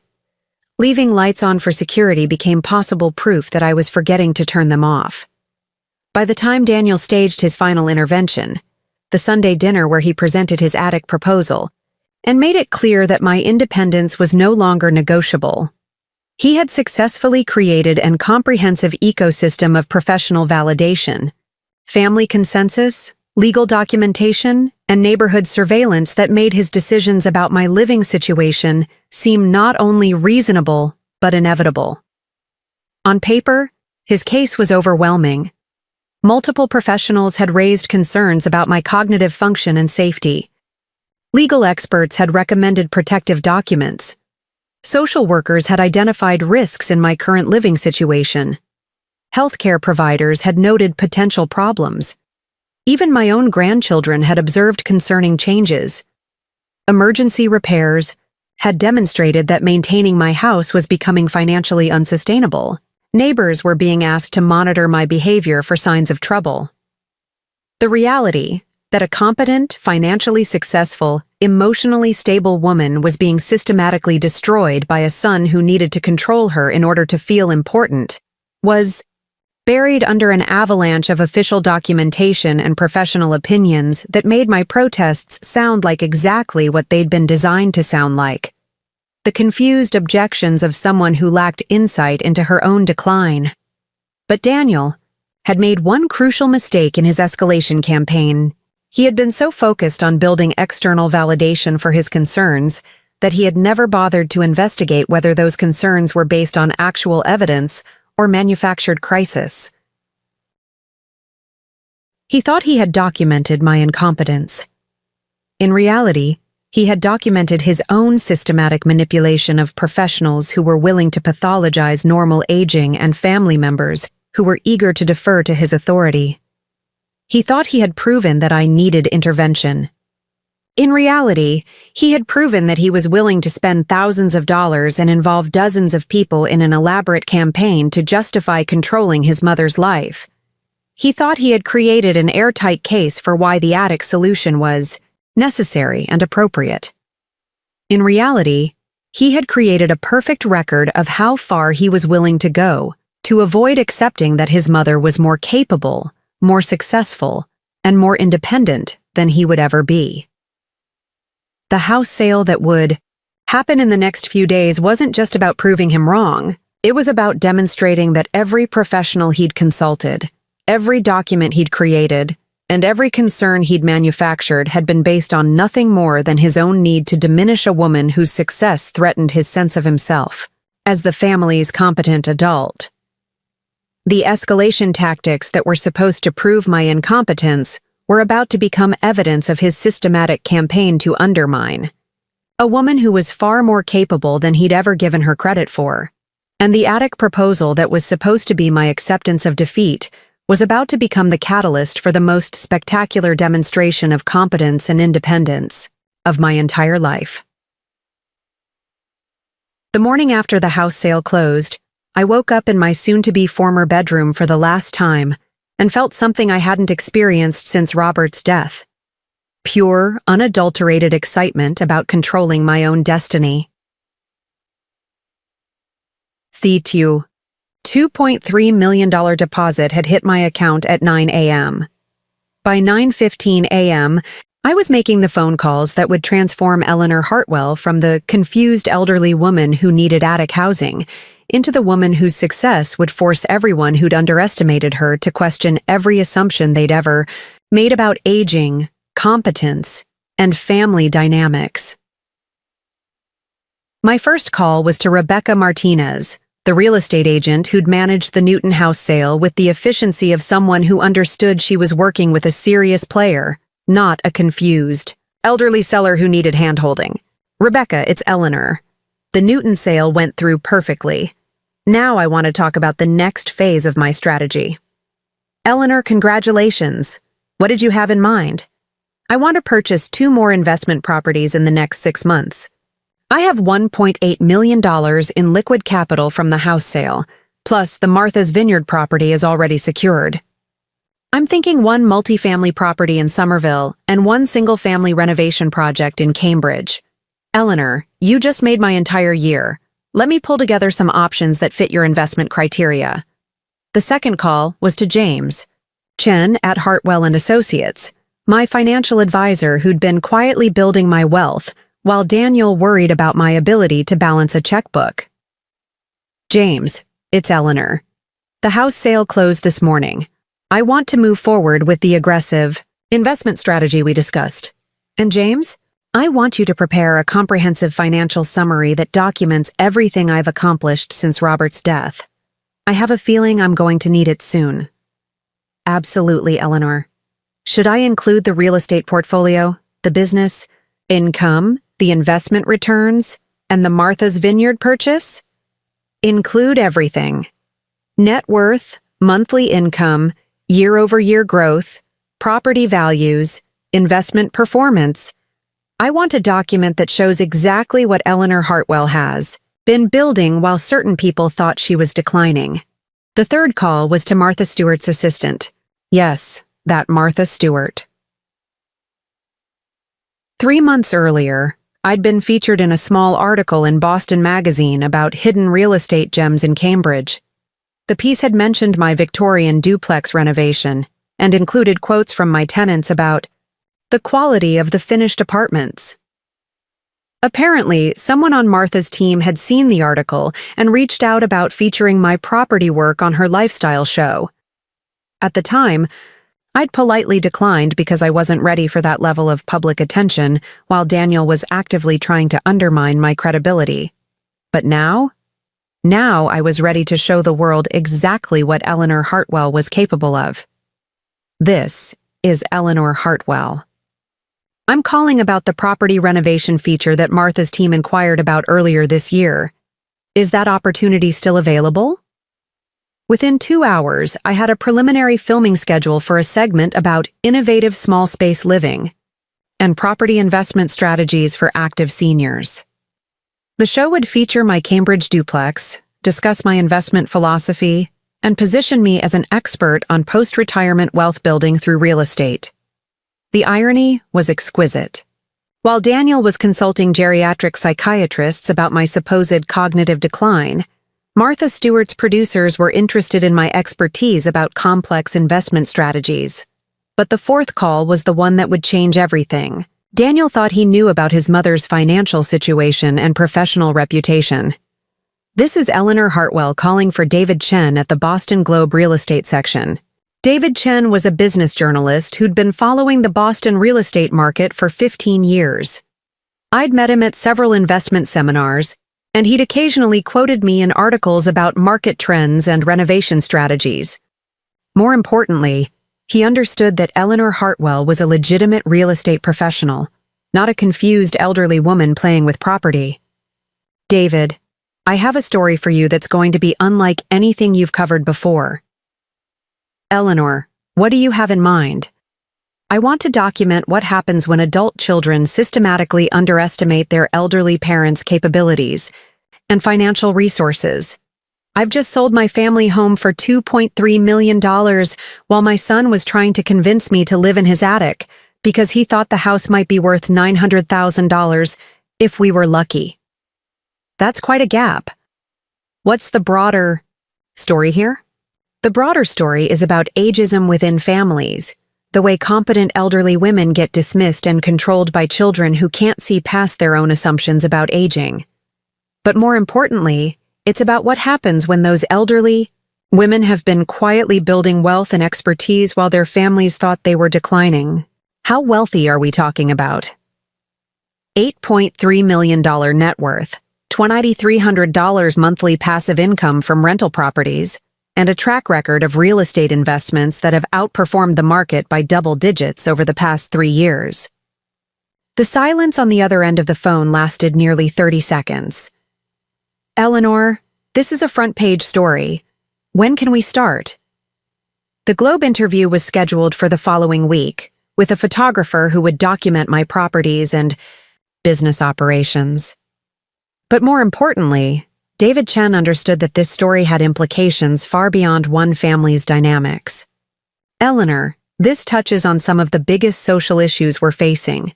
Elder abuse disguised as family concern, the systematic underestimation of women's financial capabilities, and the way ageism prevents society from recognizing the expertise and resources that older adults bring to the economy. The moving process began that Friday with a crew that Daniel would later describe as, like something from a movie. Professional movers, packing specialists, and a coordination team that treated my belongings with the care normally reserved for museum pieces. But the most satisfying aspect of moving day was the way Daniel and Jennifer reacted when they realized the scope and expense of my relocation plans. Daniel arrived unannounced on Saturday morning, expecting to find me packing boxes and organizing a garage sale. Instead, he found professional movers loading custom-built shipping containers with furniture that was being transported to Martha's Vineyard by a specialty company that handled high-value relocations. Mom, what's going on here? This looks like you're moving a museum collection. I'm moving to Martha's Vineyard, Daniel, just like I told you when I called about the house sale. But this is really expensive. How are you paying for all this? The same way I've been paying for everything since your father died, with my own money from my own successful investments and business operations. Jennifer walked around the moving operation with the expression of someone trying to solve a puzzle that didn't make sense. Professional movers were handling antiques with white gloves. Art pieces were being wrapped in museum-quality protective materials, and everything was being inventoried with the precision of someone relocating a valuable collection. Eleanor, this level of moving service must cost a fortune, Jennifer said with the tone of someone who'd never hired anything more expensive than a local moving company with a truck. It costs exactly what it's supposed to cost when you're relocating, valuable belongings, and you want them handled properly. But the real moment of truth came when Daniel saw the moving truck from Peterson Fine Arts Transportation, a company that specialized in relocating high-value collections for museums, galleries, and wealthy collectors. Mom, why would you hire art movers? We don't have anything that valuable. Daniel, apparently you don't know what we have, but I do. The conversation that followed was unlike any family discussion we'd ever had. For the first time in 2 years, Daniel was asking questions instead of making pronouncements about my capabilities and limitations. Mom, I need to understand what's happening here. This house sold for way more than we expected. You're moving to Martha's Vineyard. You're hiring expensive professional services. Where is all this money coming from?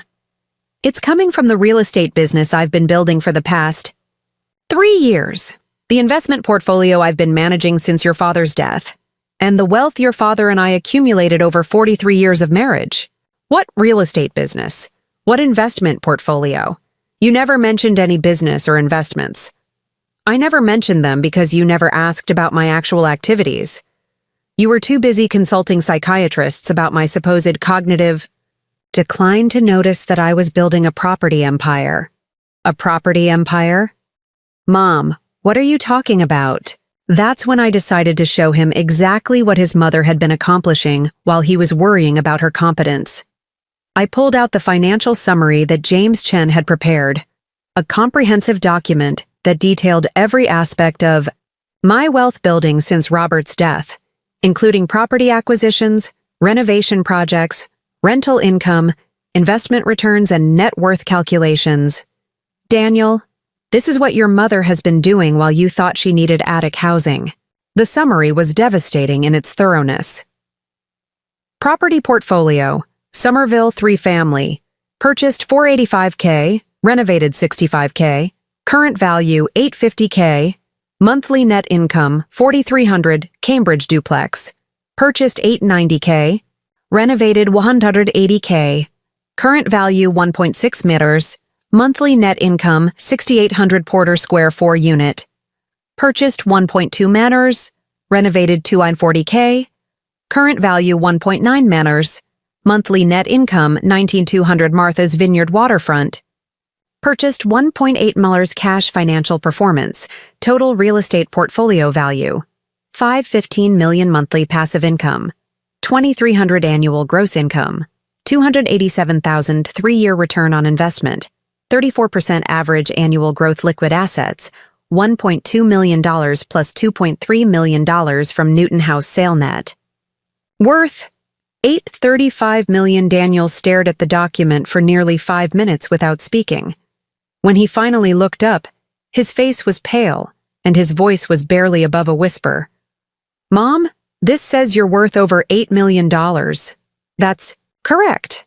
And you're generating over $20,000 a month in rental income. That's also correct. But we thought you were struggling financially. We thought you needed help managing your money. You thought I was struggling because you never bothered to learn about my actual financial situation. You assumed I was incompetent because it made you feel important to think you were managing my decline. Jennifer had been reading over Daniel's shoulder, and her reaction was even more dramatic than his. Eleanor, this document shows you've been buying and renovating properties while we thought you were having trouble maintaining your own house. I wasn't having trouble maintaining my house, Jennifer. I was strategically preparing to sell it at maximum value while building wealth through real estate investments that you knew nothing about. But the emergency repairs, the safety issues, the problems with maintenance were manufactured crises that Daniel created to justify his intervention in my life. Every emergency repair was unnecessary work that I paid for to avoid conflict while I planned my exit strategy. The confrontation continued for another hour, with Daniel and Jennifer alternating between shock, disbelief, and what seemed suspiciously like resentment that I had turned out to be far more successful than they'd ever imagined. Mom, if you had all this money, why didn't you tell us? Why did you let us worry about your finances? I let you worry because you never asked about my actual situation. You assumed I was struggling, and when I tried to explain that I was managing fine, you interpreted my independence as confusion. But we were just trying to help. You were trying to control. There's a difference, Daniel. The Boston Globe article was published 3 weeks later with the headline, "The $8 Million Secret: How One Newton Woman Built a Real Estate Empire While Her Family Planned Her Decline." The piece was a masterwork of investigative journalism that documented not just my financial success, but the systematic campaign Daniel had waged to undermine my credibility and autonomy. David Chen had interviewed the professionals Daniel had consulted, the contractors who'd performed unnecessary work, and the neighbors who'd been recruited to monitor my behavior. But perhaps most damaging to Daniel's reputation was the way the article framed his actions within the broader context of elder abuse and financial manipulation, disguised as family concern. Eleanor Hartwell's story raises troubling questions about how families can systematically undermine competent elderly relatives through manufactured crises, unnecessary professional consultations, and the pathologizing of normal aging behaviors. David Chen wrote, "While Ms. Hartwell was building an impressive real estate portfolio and generating substantial wealth, her son was consulting geriatric psychiatrists about her supposed cognitive decline and pressuring her to sign legal documents that would have given him control over her finances. The article included photographs of my properties, documentation of my investment returns, and quotes from my tenants and professional associates who described me as one of the most competent and knowledgeable property investors they'd worked with. But the real impact came from the sidebar story that documented the cost of Daniel's intervention campaign. Over $15,000 in unnecessary professional consultations, $12,000 in manufactured emergency repairs, and legal fees for documents designed to give him control over assets he didn't know existed. The irony, David Chen concluded, is that Daniel Hartwell spent nearly $30,000 trying to prove that his mother was incompetent to manage money, while Eleanor Hartwell was generating over $240,000 in annual income from real estate investments he knew nothing about. The Globe article was picked up by national news outlets within 48 hours. By the end of the week, I was receiving interview requests from NPR, CNN, and 60 Minutes. The story had touched a nerve about elder abuse, family dynamics, and the systematic underestimation of older women's capabilities. But the most satisfying response came from other elderly women who wrote to tell me that my story had inspired them to resist family members who were trying to control their lives and resources. "Eleanor, your story made me realize that my daughter's concerns about my financial confusion were really about her desire to access my inheritance while I'm still alive," wrote a 73-year-old woman from Seattle. "I've started my own investment account and hired a financial advisor who treats me like the competent adult I am. Reading about your real estate success convinced me to start the business I've been planning for years," wrote a 68-year-old woman from Phoenix. "If you can build an empire while your family thinks you're declining, I can certainly open the consulting practice I've been putting off." The Martha Stewart Show aired 6 weeks after the Globe article, featuring a segment called Ageless Ambition: Building Wealth After 70. The show documented my property renovation strategies, my investment philosophy, and my advice for other seniors who wanted to build wealth rather than simply manage decline. Eleanor Hartwell proves that 70 is not the end of your productive years. It's the beginning of your freedom to pursue excellence without seeking anyone's permission, Martha Stewart said during the introduction. Her story challenges every assumption we make about aging, competence, and what's possible when you refuse to accept other people's limitations on your potential. The show generated over 50,000 emails from viewers who were inspired by the demonstration that age was irrelevant when it came to building wealth, pursuing ambitious projects, and refusing to accept other people's definitions of what was appropriate for seniors.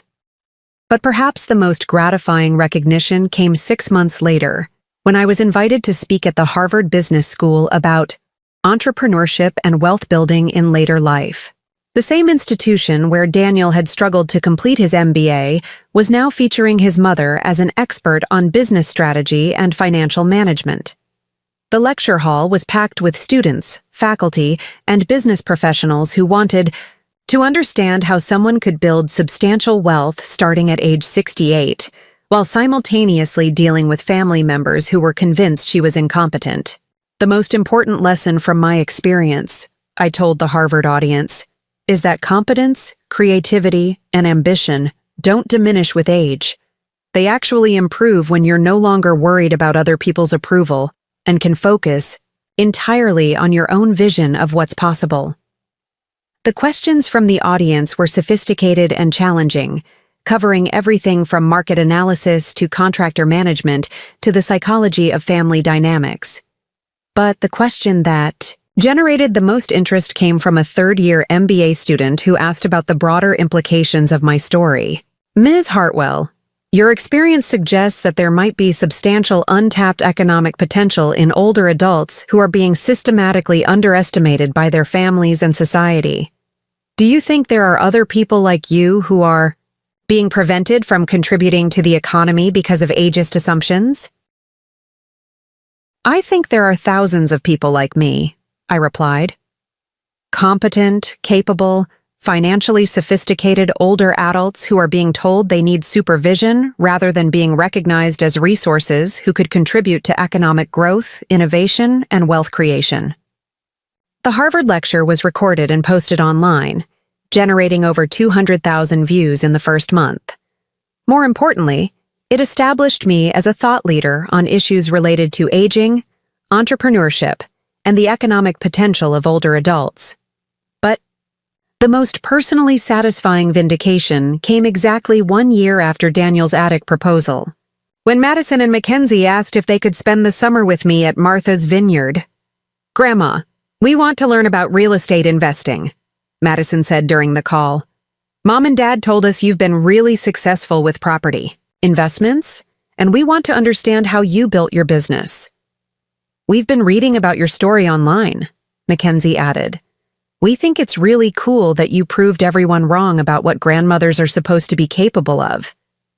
That summer, I taught my granddaughters about market analysis, property evaluation, renovation planning, and financial management. They helped me research potential investments, accompanied me to property showings, and learned to calculate return on investment, cash flow analysis, and market timing strategies. More importantly, they learned that their grandmother wasn't the confused elderly woman their parents had described, but a successful businesswoman who had built substantial wealth through intelligence, hard work, and strategic decision-making. "Grandma, why did Mom and Dad think you needed help with money?" Madison asked during one of our property scouting trips. "You obviously know way more about investing than they do. Your parents made assumptions about my capabilities based on my age rather than my actual performance," I explained. "They thought being 70 meant I was automatically less competent, when actually it meant I had more experience and fewer distractions." "That's really stupid," Mackenzie observed with the clarity that comes from being 16 and not yet trained to accept social conventions. "Age doesn't make people dumber. If anything, you're smarter than most of the adults we know." The reconciliation with Daniel and Jennifer happened gradually over the course of that first year. It began with a grudging acknowledgement that they had misunderstood my financial situation, evolved into uncomfortable apologies for their over-concern about my capabilities, and eventually became something approaching genuine respect for what I had accomplished. But the most significant change was in the way they began treating me during family interactions.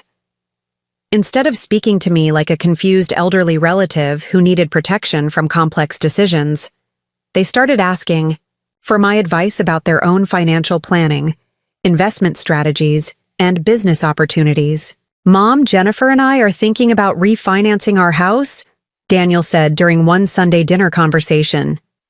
"Do you think now is a good time to restructure our mortgage, or should we wait for interest rates to change?"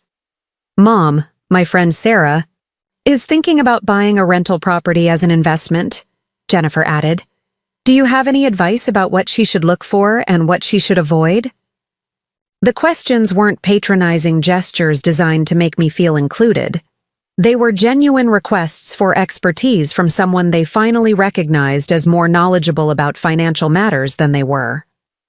But perhaps the most meaningful vindication came during a family gathering where Daniel publicly acknowledged how wrong he had been about my capabilities and judgment. "I owe Mom a major apology," he said to the assembled family members who had been told for years that I was declining and needed intervention. "I spent 2 years trying to convince everyone that she needed help managing her life, while she was actually building a business empire that puts my own career achievements to shame. We thought we were being responsible adult children," Jennifer added, "but we were actually preventing a competent, successful businesswoman from getting the recognition and respect she deserved." The admission was more satisfying than any professional recognition, or financial milestone, because it meant that the people who mattered most in my life finally understood that Eleanor Hartwell was not someone who needed management. She was someone whose capabilities exceeded their own. Today, 3 years after Daniel suggested I live in his attic, I operate Eleanor Hartwell Property Solutions from my waterfront home office in Martha's Vineyard. My real estate portfolio now includes 7 properties worth over $12 million. My monthly passive income exceeds $35,000. My net worth has grown to $11.8 million. But more importantly, I live as a woman who understands that competence, ambition, and the ability to build wealth don't have expiration dates. I live as someone who has proven that the only limits on our lives are the ones we accept from people who don't understand our true capabilities. My story has been featured in documentaries about elder abuse, academic studies about family dynamics, and business, case studies about late-life entrepreneurship. I speak regularly at conferences about aging, women's financial empowerment, and the economic potential of older adults. But the most rewarding aspect of my vindication is the hundreds of letters I receive from other elderly women who have been inspired to resist family members trying to control their lives and pursue their own visions of what's possible after 70. Eleanor, your story gave me the courage to leave my daughter's house and start my own business, wrote a 74-year-old woman. From Denver, I'm now running a successful consulting practice and proving that my daughter's concerns about my declining capabilities were really about her need to feel important. Reading about your real estate success inspired me to pursue the art career I put on hold when I became a mother 45 years ago, wrote a 71-year-old woman from Portland. I've had 3 gallery shows this year and sold more paintings than I ever imagined possible. The woman Daniel wanted to relegate to attic housing became the woman whose success challenged every assumption about aging, competence, and what's possible when you refuse to accept other people's definitions of your potential. The living situation he thought was appropriate for someone my age became the catalyst for building wealth that exceeded his wildest imagination. The intervention he staged to solve my problems became the foundation for proving that the only problem was his inability to recognize his mother's actual capabilities. At 73 years old, I continue to acquire properties, build wealth, and pursue projects that demonstrate what's possible when you have the resources, experience, and freedom to create exactly the life you want without seeking anyone's permission. The attic he offered as charity became the foundation for my empire. The underestimation he meant as protection became the motivation for my greatest achievements, and the family dynamics he thought he controlled became the catalyst for proving that Eleanor Hartwell was never someone who needed management. She was someone whose success would inspire thousands of others to reject artificial limitations and pursue excellence at any age. The reckoning was complete, spectacular, and absolutely magnificent. And it proved that the most expensive mistake of Daniel's life was assuming that his 70-year-old mother was someone who needed his supervision rather than someone whose capabilities would ultimately surpass his own, in every measurable way. That lesson has made all the difference, not just for our family, but for every person who has learned from my story that age is just a number when you refuse to accept other people's limitations on your potential. Up next, you've got 2 more standout stories right on your screen. If this one hit the mark, you won't want to pass these up. Just click and check them out. And don't forget to subscribe and turn on the notification bell so you don't miss any upload from us.